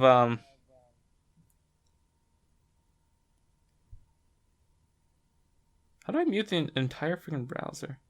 Anyways, Rob Tallis had a backup in Florida a few years ago. This was 2015, and as well as the coach was ready to play. Yeah. Oh wait, sorry. Yeah, the coach was Rob Tallis. So he had to come in. There's also times before where there's a good TSN original. This kid, who's the emergency backup goalie for the Vancouver Canucks, who's bigger name NHL team. I also go through like the history of different stuff, but he's just like going ahead. He's studying for an exam one time, and his friend comes up to him like who got in contact with him because he's not answering his phone the whole time because he's studying. And then his friend's like, "Dude, they want you to play as a emergency backup tonight." For the Canucks, and he's like, "Well, I can't do it. I'm studying for the exam." And his friends just like yanks him out of the chair and like drags him to the game. And so he gets his like 1 day contract. He gets like a nice jersey and stuff and some money. And then primary goalie goes down. Luongo, I think. Luongo at the time. And then who was backup? Probably Corey Schneider. So Corey Schneider probably was backup, and he gets injured as well. So they have to. They're like, oh gosh, we're gonna have to play this like 22-year-old college kid, and then like Luongo, he's like, yeah, I can get through the injury. Like I don't want him to like be a deer in headlights with this, and so he doesn't end up playing. But it was like such like a close incident. Dude, I wouldn't blame him. If you look at that kid that was just walking by on it too, they look at him. They're like, oh man, there's no way we're gonna have a shot, is we? Yeah. Oh fuck the comments. The comments. Oh my god. This was a 2016 video, and look at the comments. 10 months ago. Who's here after Aries? Lol. Ugh. Oh man. Gosh dang normies. Yeah, so that got to normie stuff. So I'm surprised you didn't even like catch a glimpse of it because he was on late night shows and stuff. Oh, trust me, I haven't watched a good like actual cable television in a hot while. So that probably just flew over me. We just have to make sure one of them is streaming on Twitch and YouTube and they get in some drama. Then I'll be on your radar, you know? Oh, yeah. So, okay, now you're speaking my language. Yeah. Oh, I didn't even get to the Mighty Ducks thing. So, yeah, they made this NHL film because, in the 90s, I would say the burst of the reason NHL got popular was because Wayne Gretzky, the really good guy I showed you before, he got traded from Edmonton to Los Angeles. So, hockey started blooming there, and they Disney picked up the script for a film, The Mighty Ducks, which is about like this ragtag team. The inspirational like story of them getting good and stuff. Yeah, it was something I remember watching as a kid. Yeah. They decided, to help this TV series, this like movie series, we're going to buy a hockey team, an NHL team, because they're looking for one in the states in California area. So let's buy one for Anaheim, and then we'll name them the Mighty Ducks of Anaheim. How well did that win for them? Uh, That didn't sound good. 1 second. I just wanted you to show. This is a video. I actually just watched this yesterday. I actually watched this yesterday. Here's how the opening ceremony went. As soon as this ad stops. Oh, it's a 15-second ad that isn't skippable. I hate that. Trust me. I used to do YouTube Premium for a while, and so I didn't get ads, and then I stopped because I was watching other stuff more. And I still gotta get a premium on mine. I never took the free trial. Yeah, so here's their like opening ceremony. He's also doing stuff on top of it. So like they did my man behind the green screen. He's on the green screen, but they did like a Beauty and the Beast thing. Then they had like a rock band in there. This is like opening night, This is the first time that they're debuting the team. Yeah. And they have this like freaking thing where they like look at this. Look at what's happening in the background. That's what I'm just wondering. Like, I guess now I have to feel like an asshole saying, "What the fuck is going on in the background?" That's my same reaction. We're looking at the Mighty Duck. That's my same exact reaction. I expected the Mighty Ducks to come through, not be our guest. Be our guest. They have Wild Wing at the end with his confetti stick. You can see him there briefly. They didn't actually introduce. They introduced the team. No, they introduced all this other stuff. But yeah, they introduced the ice skaters, Beauty and the Beast, a whole bunch of confetti, and then finally just for like a lackluster appearance of the team. Yeah. So, anyways, Disney did that. They went ahead. They owned the team for another 15 years. They bought ABC for their because they wanted to buy ESPN, and then it's like, well, ABC owns that, so they just bought ABC because Disney does Disney, and started broadcasting hockey games and whatnot. And then they sold the team after a while, and I mean the team was good. It had some success, so they just didn't make as much money off of it after the first like few years because the Mighty Ducks like hype had run its course. Yeah, so they're like, best to disband it. We already used up all its course. Yeah. So, otherwise, in the last 10 years, I'd say not too many companies are biting at hockey's heels. I'd say that's what I was getting ready to ask too. There was like a certain point of history, like you said, there was like a peak in the '90s. Now I want to know like what happened to hockey since then. Like what caused the fall of hockey? Like in the media wise. I mean, yeah. Well, first of all, the lockout in 2004, 2005, it didn't like technically kill it, but it did limit it a lot. It was kind of like a blow to the franchise. Yeah, like the MLB had a lockout in the 90s as well. The NHL also had like a part lockdown in the 90s. They also had a part lockdown in the 2010s because, management. Although it's like players' union stuff, which is fair. It's fair. Yeah. And they're still increasing revenue per year, which is why the salary cap now, how much teams can spend, is dependent on the revenue. So the salary cap goes up. The revenue, that must mean the revenue is also going up. Which is why the salary cap didn't go up this year because of COVID ruining profits. Yeah. So what that basically means that now with that going on with the salary cap and all that stuff, I don't know how long that been a thing. So you was telling me all these people just spending all this money to buy teams. Is it now, since they got that cap, is more riskier to buy like certain stars or something, or? I'd say yeah, free agency is risky when stars don't resign with their team.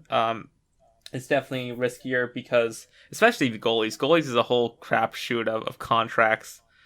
Really? Because a goalie can be very flimsy. They can be great one year and then suck the next year. And you don't know why. Sometimes you really just don't know why. Well, it's different compared to, or at least I can imagine it's different compared to like you having somebody that knows their way how to like smack a puck or something like that. Being a goalie, you got to stand around and block. It just comes down to hand-eye coordination and blocking. Let me search up Sergei Bobrovsky is a good example right now. I'll search out his cap friendly, as in how much he makes, and I'll search up his stats, his hockey DB.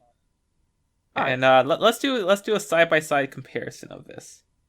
Okay, so you can see that it goes. You have your entry level contract, 900,000. That's reasonable, and then All right.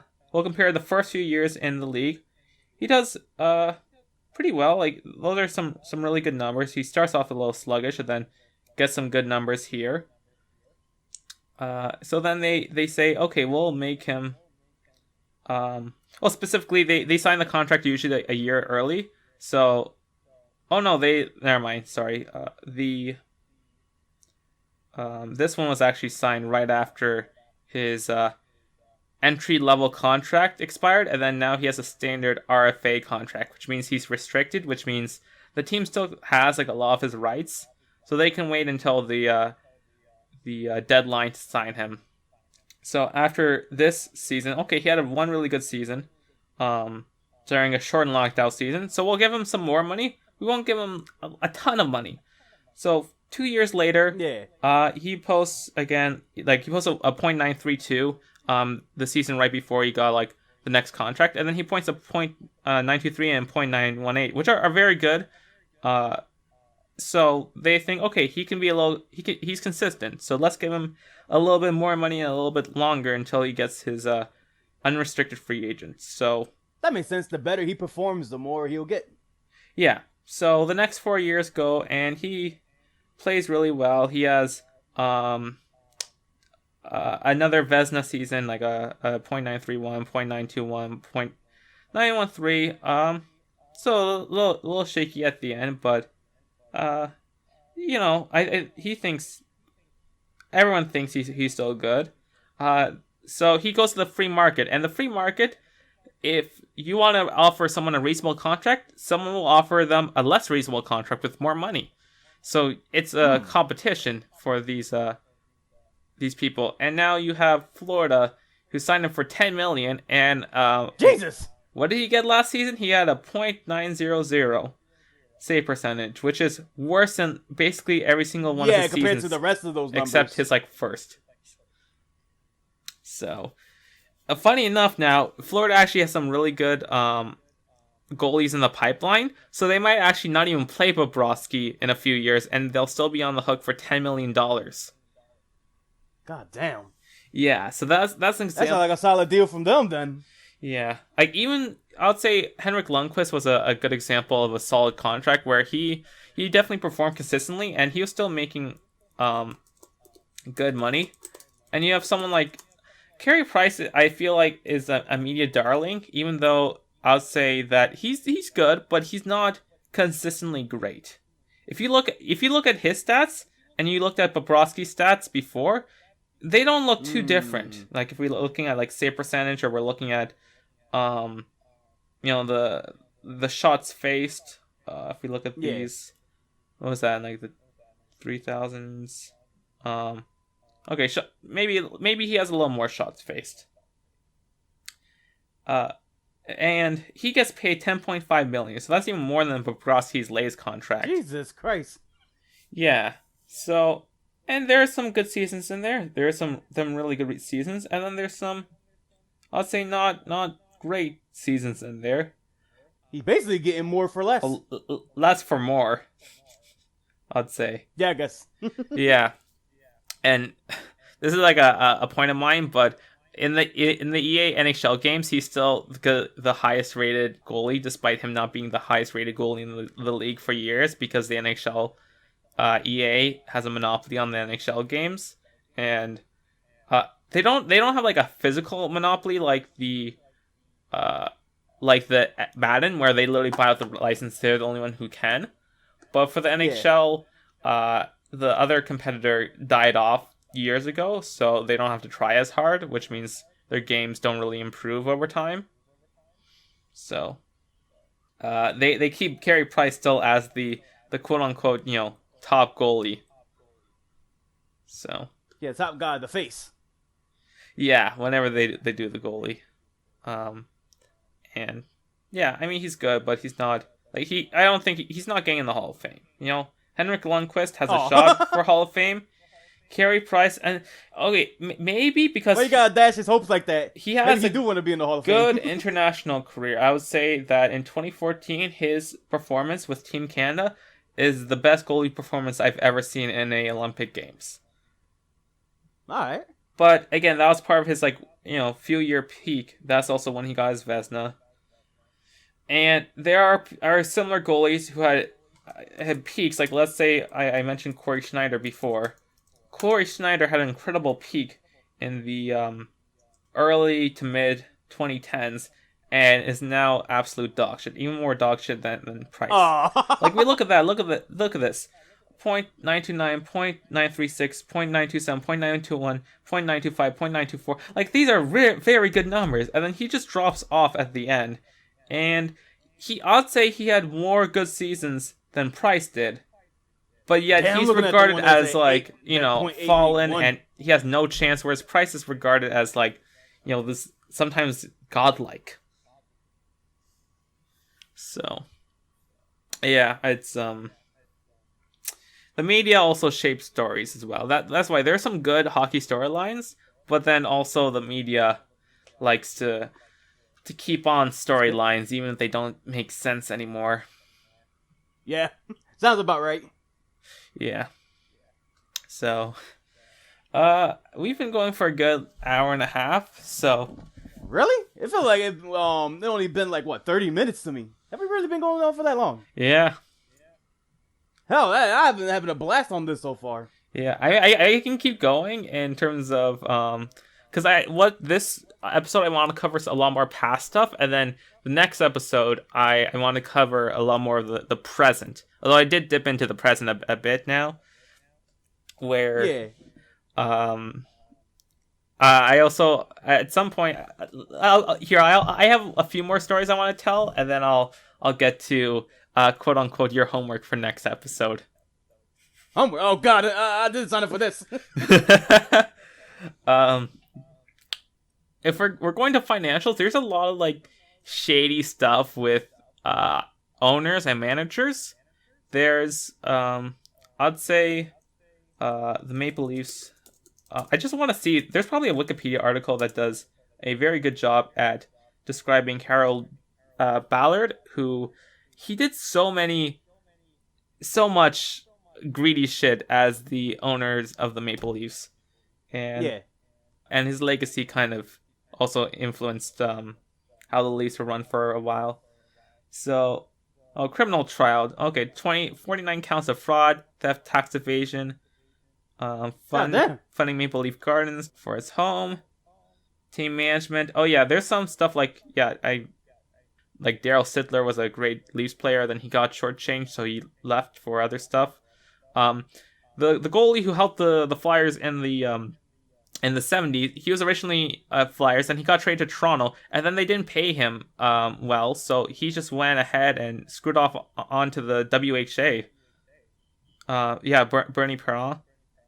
WHA? What's the WHA? So this was when I mentioned before how the league didn't expand for a while, and then they expanded all at once. They didn't expand for so long that the WHA formed as in the 70s as a competitor to the NHL. So they try to leech talent. Okay.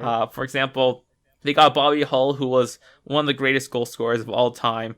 Bad person, great hockey player, beat his wife, made a lot of goals for a $1 million contract, which was the biggest at the time in hockey. And that was just them flaunting their money because they had a lot of business owners who basically treated it like the Wild West, to the point where teams would just, one game, they'll just move to a different arena because money ran out. Or I think my favorite story is Wayne Gretzky wasn't originally in the NHL, he was in the WHA. Really? So what made him leave to the NHL? This is a rumor. So the WHA folded and his team got merged into the NHL. The NHL originally like only drafted I think 19 or 18, and then he was 17 and had the skill to play, but because of the age, the WHA was like, yeah, we'll go ahead. So he didn't even sign a regular contract; he signed a personal services contract. That was a 21-year contract. Funny enough, it actually expired like the year he retired, but it wasn't honored after a while because you can't use that for a hockey contract. But that's just what they did. The WHA did. Oh God! There's the rumor where, I believe it because of where he was wagered in a backgammon game after his rights. So the rights to like the greatest hockey player of all time, because they didn't know shit. Like actual hockey people viewed him as like, next coming of a great star. He already had great performances. Yeah, the up and coming. And the WHA, they viewed him as scrawny, like he couldn't. Even though he was putting up points, they viewed him as dispensable. So Wayne Gretzky stuck on a plane. I don't actually know which details the owner has. First, this part's the fact where like he was stuck on a plane. He didn't actually know where the plane was going. He's with two other players of the team he was on, the Indianapolis Racers, and they're interested mainly in the goalie, like the team. Like they're not really, the other two players, including Gretzky, are like quote add-ons. Yeah, they're talking about his personal services contract right there. It was an interesting time for me, Wayne said. yeah, I wonder why. Wayne is like such like the most humble guy. I could go off on him as well, but yeah, they basically had like a verbal handshake to like in terms of trading, and yeah, they have they're talking about how they're like wagering his rights. It's like let's have a game of backgammon for it. It's like what the hell is sound this? Of that alone. There's some bad contracts back when the league didn't limit your contracts to 8 years. There's one where like, again, talking about goalies, Rick DiPietro, New York Islanders, they signed him to like a 15-year deal or 13-year deal worth like 100 something million, and then after like 5 years he wasn't in the league anymore because he just got all injured. They at least get his 15 million. Oh, he got a payout. They basically did like a Bobby Bonilla deal for him. Where do you know MLB, the Bobby Bonilla? Nope. I'm not gonna lie, the name sounds familiar. He essentially had a very lucrative contract, and then in 1999 he was bought out, and his lawyer made it where instead of like a big buyout all at once, he gets $1 million from like now until 2036 per year. Wow. Yeah. Yeah, that's a hell lot.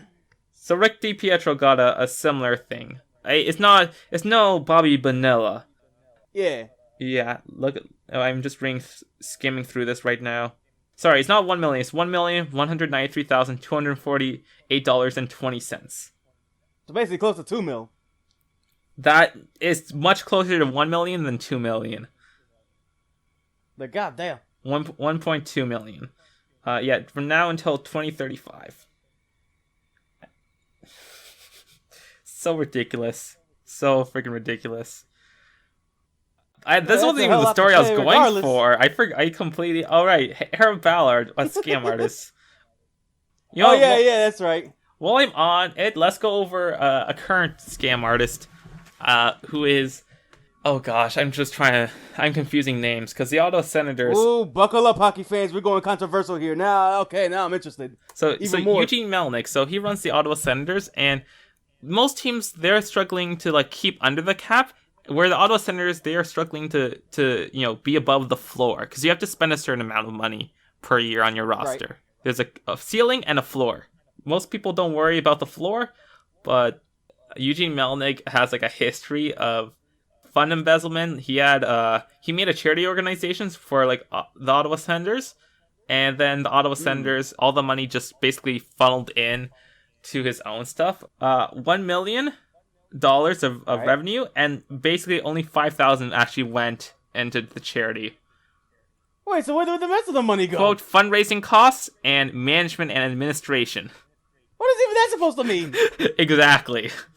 Like, dude, me not getting into hockey or not, like, dude, if you have like a whole thing that's funded for charity, that meant to go to the charity, and you only give them like a freaking penny, and then keep the rest of it, well, what the heck did the rest of the money? Yeah. He probably one of the other people, so he spent it all on the hookers and blow. I'd say his reputation from like 2015 when he got like his organ transplant to now has like slowly declined because, okay, first it's like his hockey management. And, he has a competent coach under him, or a GM, Pierre Dorian. I'd say like he's actually good, but he has tight restrictions in terms of what he can do with players. So even if he's able to get players for what people would consider reasonable contracts, he's not going to get the check mark from Eugene Melnick, so he had to let like some of his star players from like Erik Karlsson go, Mark Stone go, and Dion Phaneuf. When they sent him to LA, they had to keep some of his contract because his contract was so bad. Okay, so the phrasing is weird, but out of all the defensemen playing that game between Ottawa and LA, Ottawa is paying Dion Phaneuf the most, and he wasn't playing on their team anymore. They're paying him. They're paying him more because of that buyout. So they're paying him more on the percentage of his contract from the buyout than any other of the defensemen actually playing in the Ottawa Senators roster that game. Oh boy. Yeah. So that's like the type of like in hockey stuff. And then you get stuff like, oh yeah, they have like a free McDonald's gift card night, except they forgot to activate the McDonald's gift cards. So, hey, everybody that's in the stadium, here's a free McDonald's gift card. Yeah, that's it. You just get the card. You don't get anything else from that. No, you expect a free burger? No, you just get the card. Yeah.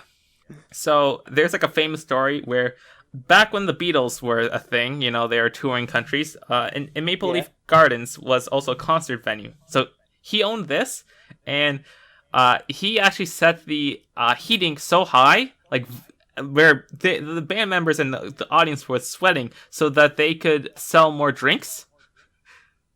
Oh my god. And the Beatles refused to play because it was that bad.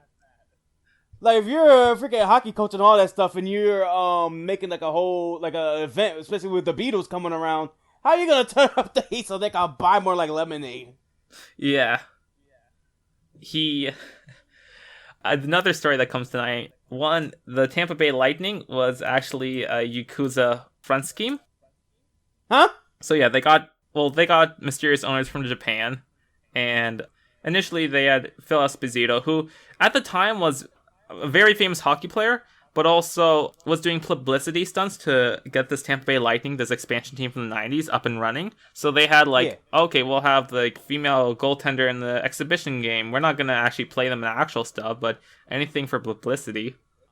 Okay, so they do like PR stunts and all that. Yeah, so they were struggling with funding. They got the financial group from Japan to help fund this.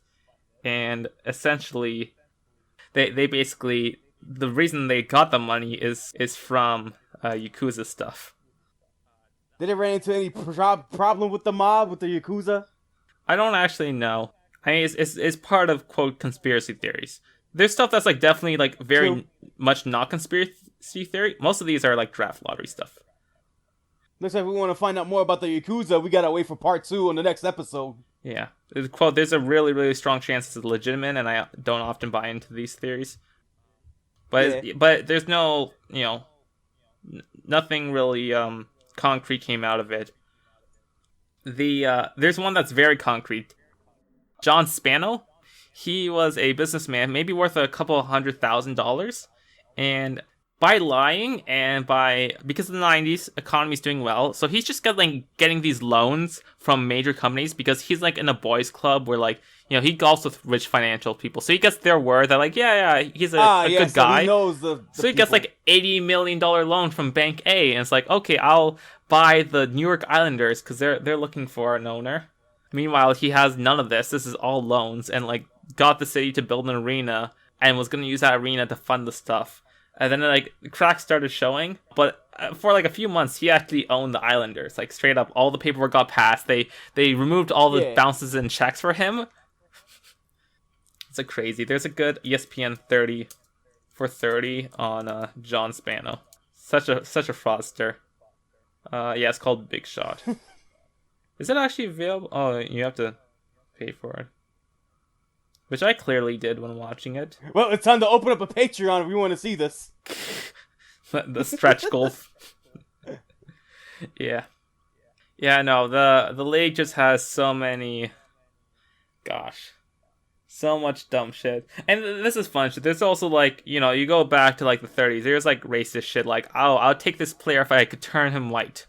Like, What? yeah, that's Herbert H. Carnegie. I mentioned him before because I helped with the organization he started, the Future Aces Foundation. But yeah, Herbert H. Carnegie. There you go. He essentially was a very good hockey player in the late 30s, and like they didn't quote break the color barrier until a bunch later. When he went to the senior league, he was MVP 3 years in a row and played with other like good NHLers who could vouch for him. In 1937, Conn Smythe, who was owner of the Leafs, wouldn't take him because he'd pay, quote, like, either, there's two versions of the quote. There's one where it's like, I'll pay $10,000 if someone could turn him white. And there's the version where it's like, I'll take Carnegie tomorrow if someone could turn him white. And he got this when he's like 18, like, that's so screwed up. That's messed up. He's like a 90-year-old man in this video right now, and he's still crying. Aww. It's heartbreaking. He made the most of it though. Like he started the first hockey school in Canada. He made the Future Aces Foundation, who runs leadership conferences and in school groups, and it's a really good organization. But like that's still such a heartbreaking thing. Yeah, just to be even told that at a time is freaking devastating.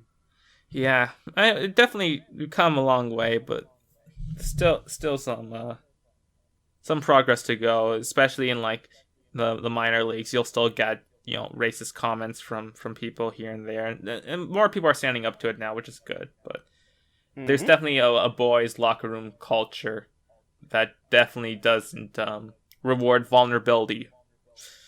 I think I didn't mean to end on such a depressing note. I was gonna we got dark here in the first episode. This is what we live for, guys. Stay tuned for next time when we talk about the economic disasters. Okay, let's do a few more uplifting stories. So we'll talk about. All right. So I mentioned that drafting is an important part of hockey. So yeah, what happens if a team tries to tank for a good draft spot? Would it be successful? This strategy has been implemented a few times in history. Back in the day, rights weren't. People didn't have free rights. Okay, that's a bad way to put it. Players could sign contracts. Like there was no formal draft, so players would sign contracts through their own, and the team would have all the rights and for the player. So if a team wanted a good player, they could also negotiate with like the current lower level hockey team that they're on right now and get the rights from them. So like the youth league, for example. So there's a story of the Montreal Canadiens really wanted Jean Beliveau. So what they did is they bought they didn't buy the team he was a part of. They bought the entire league he was a part of just to get him. Jesus. It sounds like a power play, to be honest. It was such a power play. They can't get him individually. They'll take the entire thing. Literally, yeah. That became part of their farm system as well. I mentioned the Montreal Canadiens has some good success, so they wouldn't get the first round draft pick ever, but they could trade for it. So I think in 1971-72 when Guy Lafleur, another very well-regarded hockey player, but also more importantly a French Canadian, because the Canadians are French Canadian. Back then they were that's who they want to represent. You get people like Maurice Richard, where they started the Richard riots because of a freaking hockey player getting suspended, and it turned into a cultural revolution for Quebec. God damn. Favorite part about this is that Richard, very well-regarded goal scorer, never actually won the trophy for most points. He was going to that season that he got suspended, and then his teammate passed him on the last game. Ooh. Which some people didn't like. What, did they do an utter riot against that guy too? No, the rioting he slowed down at that point. But yeah, he hit a linesman, so he got suspended for like 6 games, which, to be fair, was pretty generous. I would say if you punch a linesman, some people were calling him out of the league. Yeah, outside Montreal, they thought it was justified and too short. But, inside Montreal, this is discriminate, because he also did get discriminated against as a French Canadian, but this isn't one of those examples. He hit the linesman, okay? He can't do that. He literally had to go on the airwaves and tell them, please stop rioting, to try to calm him down. Sorry for causing this, but you guys to stop now. Go home. Yeah. And then it goes into stuff like aftermath, historical interpretation, a significant factor of the Quiet Revolution of the 1960s. But overall, Montreal very prideful. That's what you need to know. So they needed Guy Lafleur, and they couldn't buy the league this time because that's not how stuff worked in the 70s. So instead, what they did is they traded with a very bad team. I think the LA Kings. I could look this up, but I can tell it from just not looking it up and get the same impact. They traded for the LA Kings' first draft pick. So at the time, first, if you get last in the league and you have the a draft pick for the first round, you get the first overall. The LA Kings actually were doing okay. They were in second last, and I think the Golden Seals were in last. So Montreal, they needed Guy Lafleur first overall. So what they did is they traded very good players to the last place team, the Golden Seals, to make sure that they didn't get last. What? And it worked. Oh, God. Yeah, let's send all our best players over there. That way we can start doing better. Yeah, they sent all the a few good players over to the Seals, and then they literally did a Full Metal Alchemist play, equivalent of exchange. They used their own philosopher's stone. Yeah, I don't get what that means because I haven't watched Full Metal Alchemist, but I'll just say yeah and nod my head. Basically, long story short, in terms like casual terms. In order to get something of value, something must be lost. Oh, okay. Yeah, then yes. So they got Guy Lafleur and ended up winning, 6 cups that decade or something ridiculous.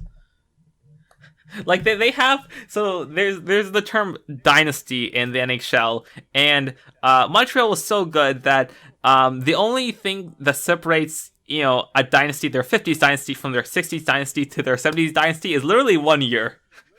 So the ones ended in 69 and then started back up in 70.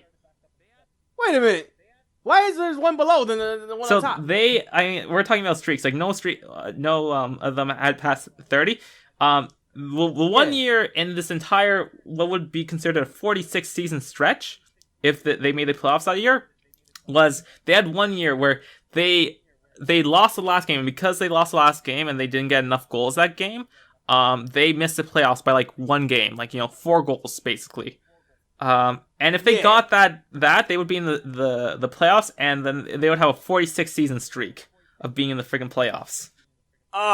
So just that 1 game just ruined everything. They were ridiculously good back then. They had, I want to see if there's a Wikipedia article.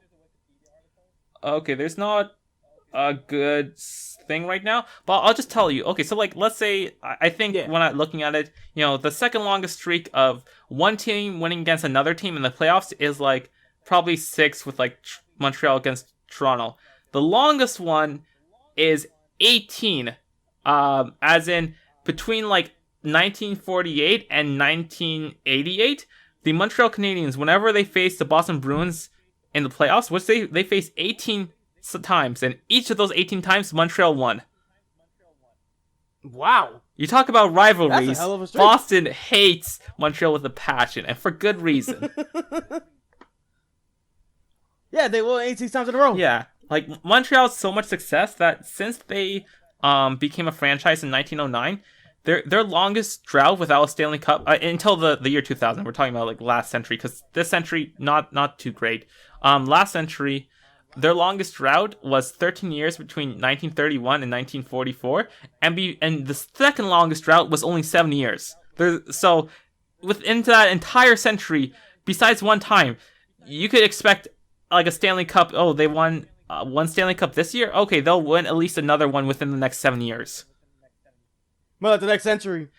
What happened this century? You're saying, or? Not saying more. It'd probably more like be like next century. Yeah, I guess it's next century. The Canadian team has not won the Stanley Cup since Montreal last won in 1993.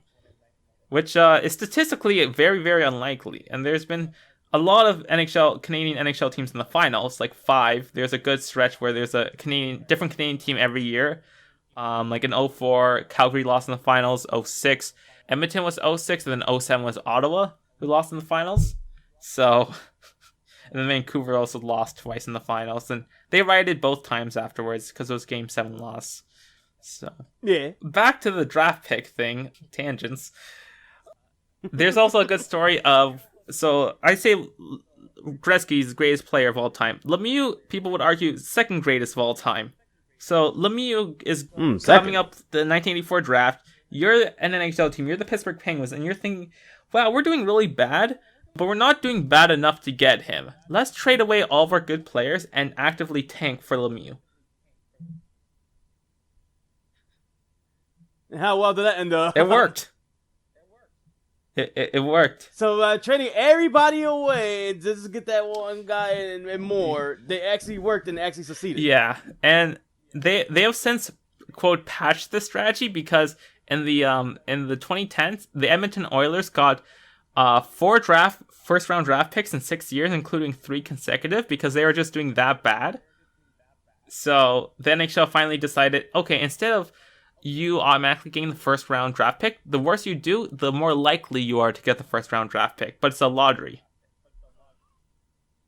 All right, everybody, let's start sucking out there so we can start doing the power play of the century. Well, yeah, I mean, like, the thing is, you get in the NBA where, okay, it's like LeBron territory. So you have 8 teams who are just tanking for the first overall draft pick, who are like a quarter or a third of the league is actively tanking for a team. And that's not good. That's not good for the league. It's the NBA, so the NBA can freaking afford it, but the NHL can't really afford that. Well, not with how they are in recent years.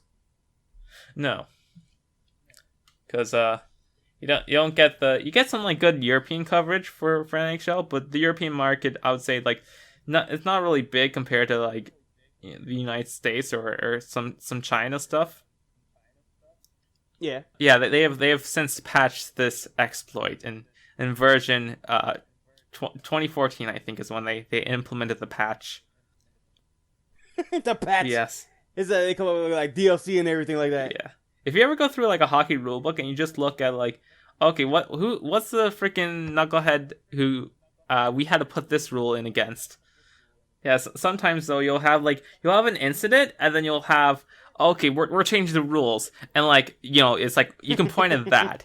There was one time in 1999, going back to when Hasek tried to carry his team to the finals and almost succeeded in winning.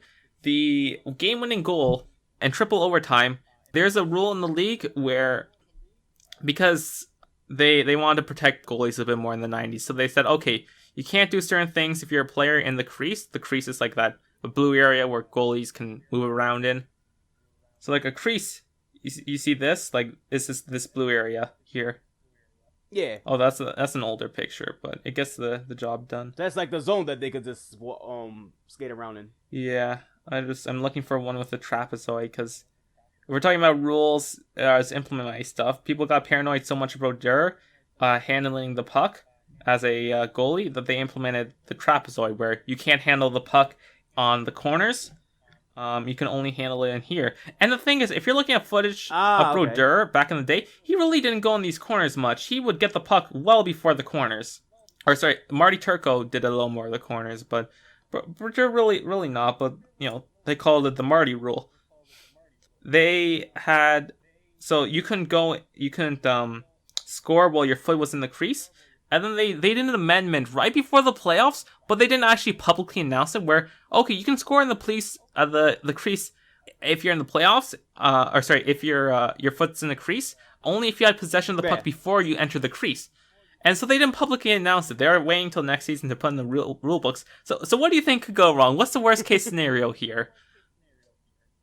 They're going to keep doing it until they actually implemented it. No. The worst case scenario is that the NHL officials have a different rule book than the public. And if someone violates a rule that's in the public rule book but not the NHL rule book, what happens? and that's called the 1999 Stanley Cup Finals, where the game-winning goal was scoring with a foot in the crease. And by the NHL memo, it was allowed because he had possession before the crease, although him keeping possession was a little shaky because it went off the goalie, but then went right back to him. So, like, the goalie didn't have possession, but he also didn't, but he was the last person with possession, so he maintained possession. Either way, it was a shit show. Yeah, it sounds confusing altogether, just even by this. Yeah, and you're not a person into hockey. Imagine, like, a person who's into hockey is also going to get confused by that, especially if they don't know that, oh yeah, the NHL had this memo that they just gave to officials and teams. That was a shit show. But, Dallas Stars, that's only the cup that they won, and then they've been to the finals twice since and then lost, but yeah. So many. Even when I was just trying to talk about, draft stuff, I went on like 3 different side tangents, and that's the beauty. It's just like so many stories that they keep coming back. Like, I could tell a story about how Eddie Shore one time traveled literally through the snow.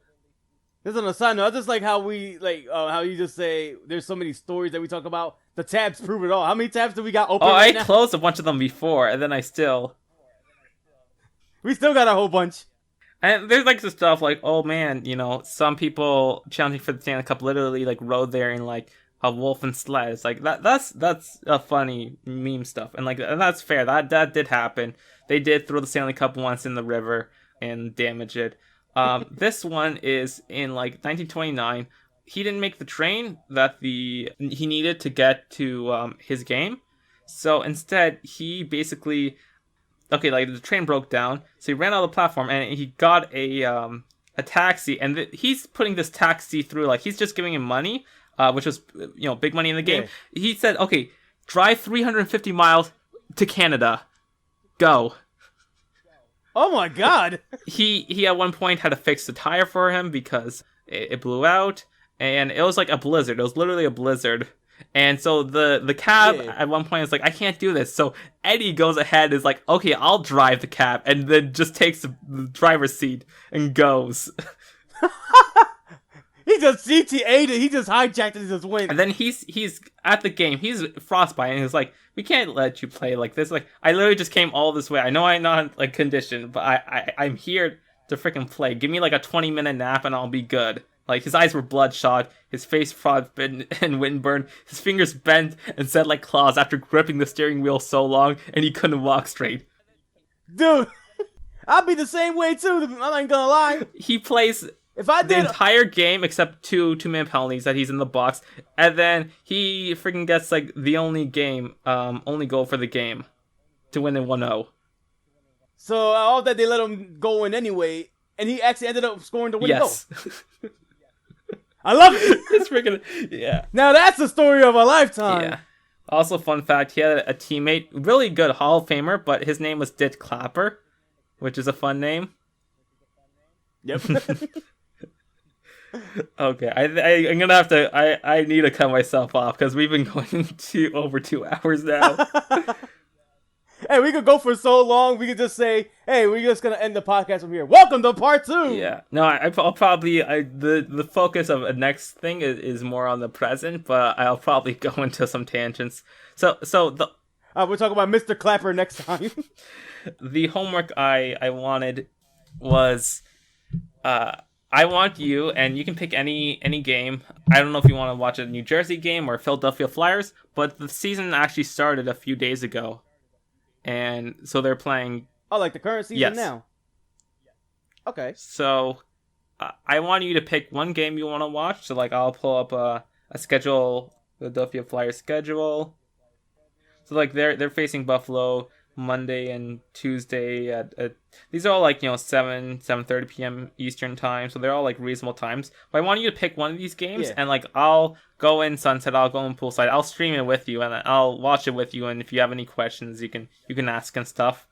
And then next podcast we'll debrief and go over other stuff. So that's why I'm saying for homework, we watch a hockey game together. That's your homework. I'll give it a shot. Like I said, I'm not that much of a big sports person, but I'll be down to do it. Okay. Maybe we actually wait until they play the Devils? Actually, the Devils aren't that good though. I mean, like, they're Jersey, but That'll be fun to do. yeah, I mean, we was basically talking about both of those teams. What better way to open up the episode than both of those teams going at each other? that's fair. So we can look at one of these. Maybe it won't be as lopsided as I'm thinking, because sometimes Flyers can still do okay. So yeah, let me know which one of these games works for you, and yeah, we'll reconvene. We'll go watch the game, and then we'll debrief afterwards. That sounds like a plan to me. Okay. I mean, they say what, the 26th? The 26th and the 28th. I can make time for one of those days. Well, they're going back to back facing each other, or like? I'll explain how the schedule works, because there is some COVID hijinks, but they're doing a more baseball approach to like limit travel. So yeah, they're doing back to backs. Okay, that makes sense. A lot of sense then. Yeah. Well, in a sense. Okay. So thank you so much for listening. Me trying to convince Pioxys why hockey is the best sport, and why you should ask more about it. Teaching a normie how to get into hockey. Yeah, ask me more about it so I can tell these stories, because otherwise you just, there's no good reason for me to bring it up casually, right? But yeah, take care. Ta-ta!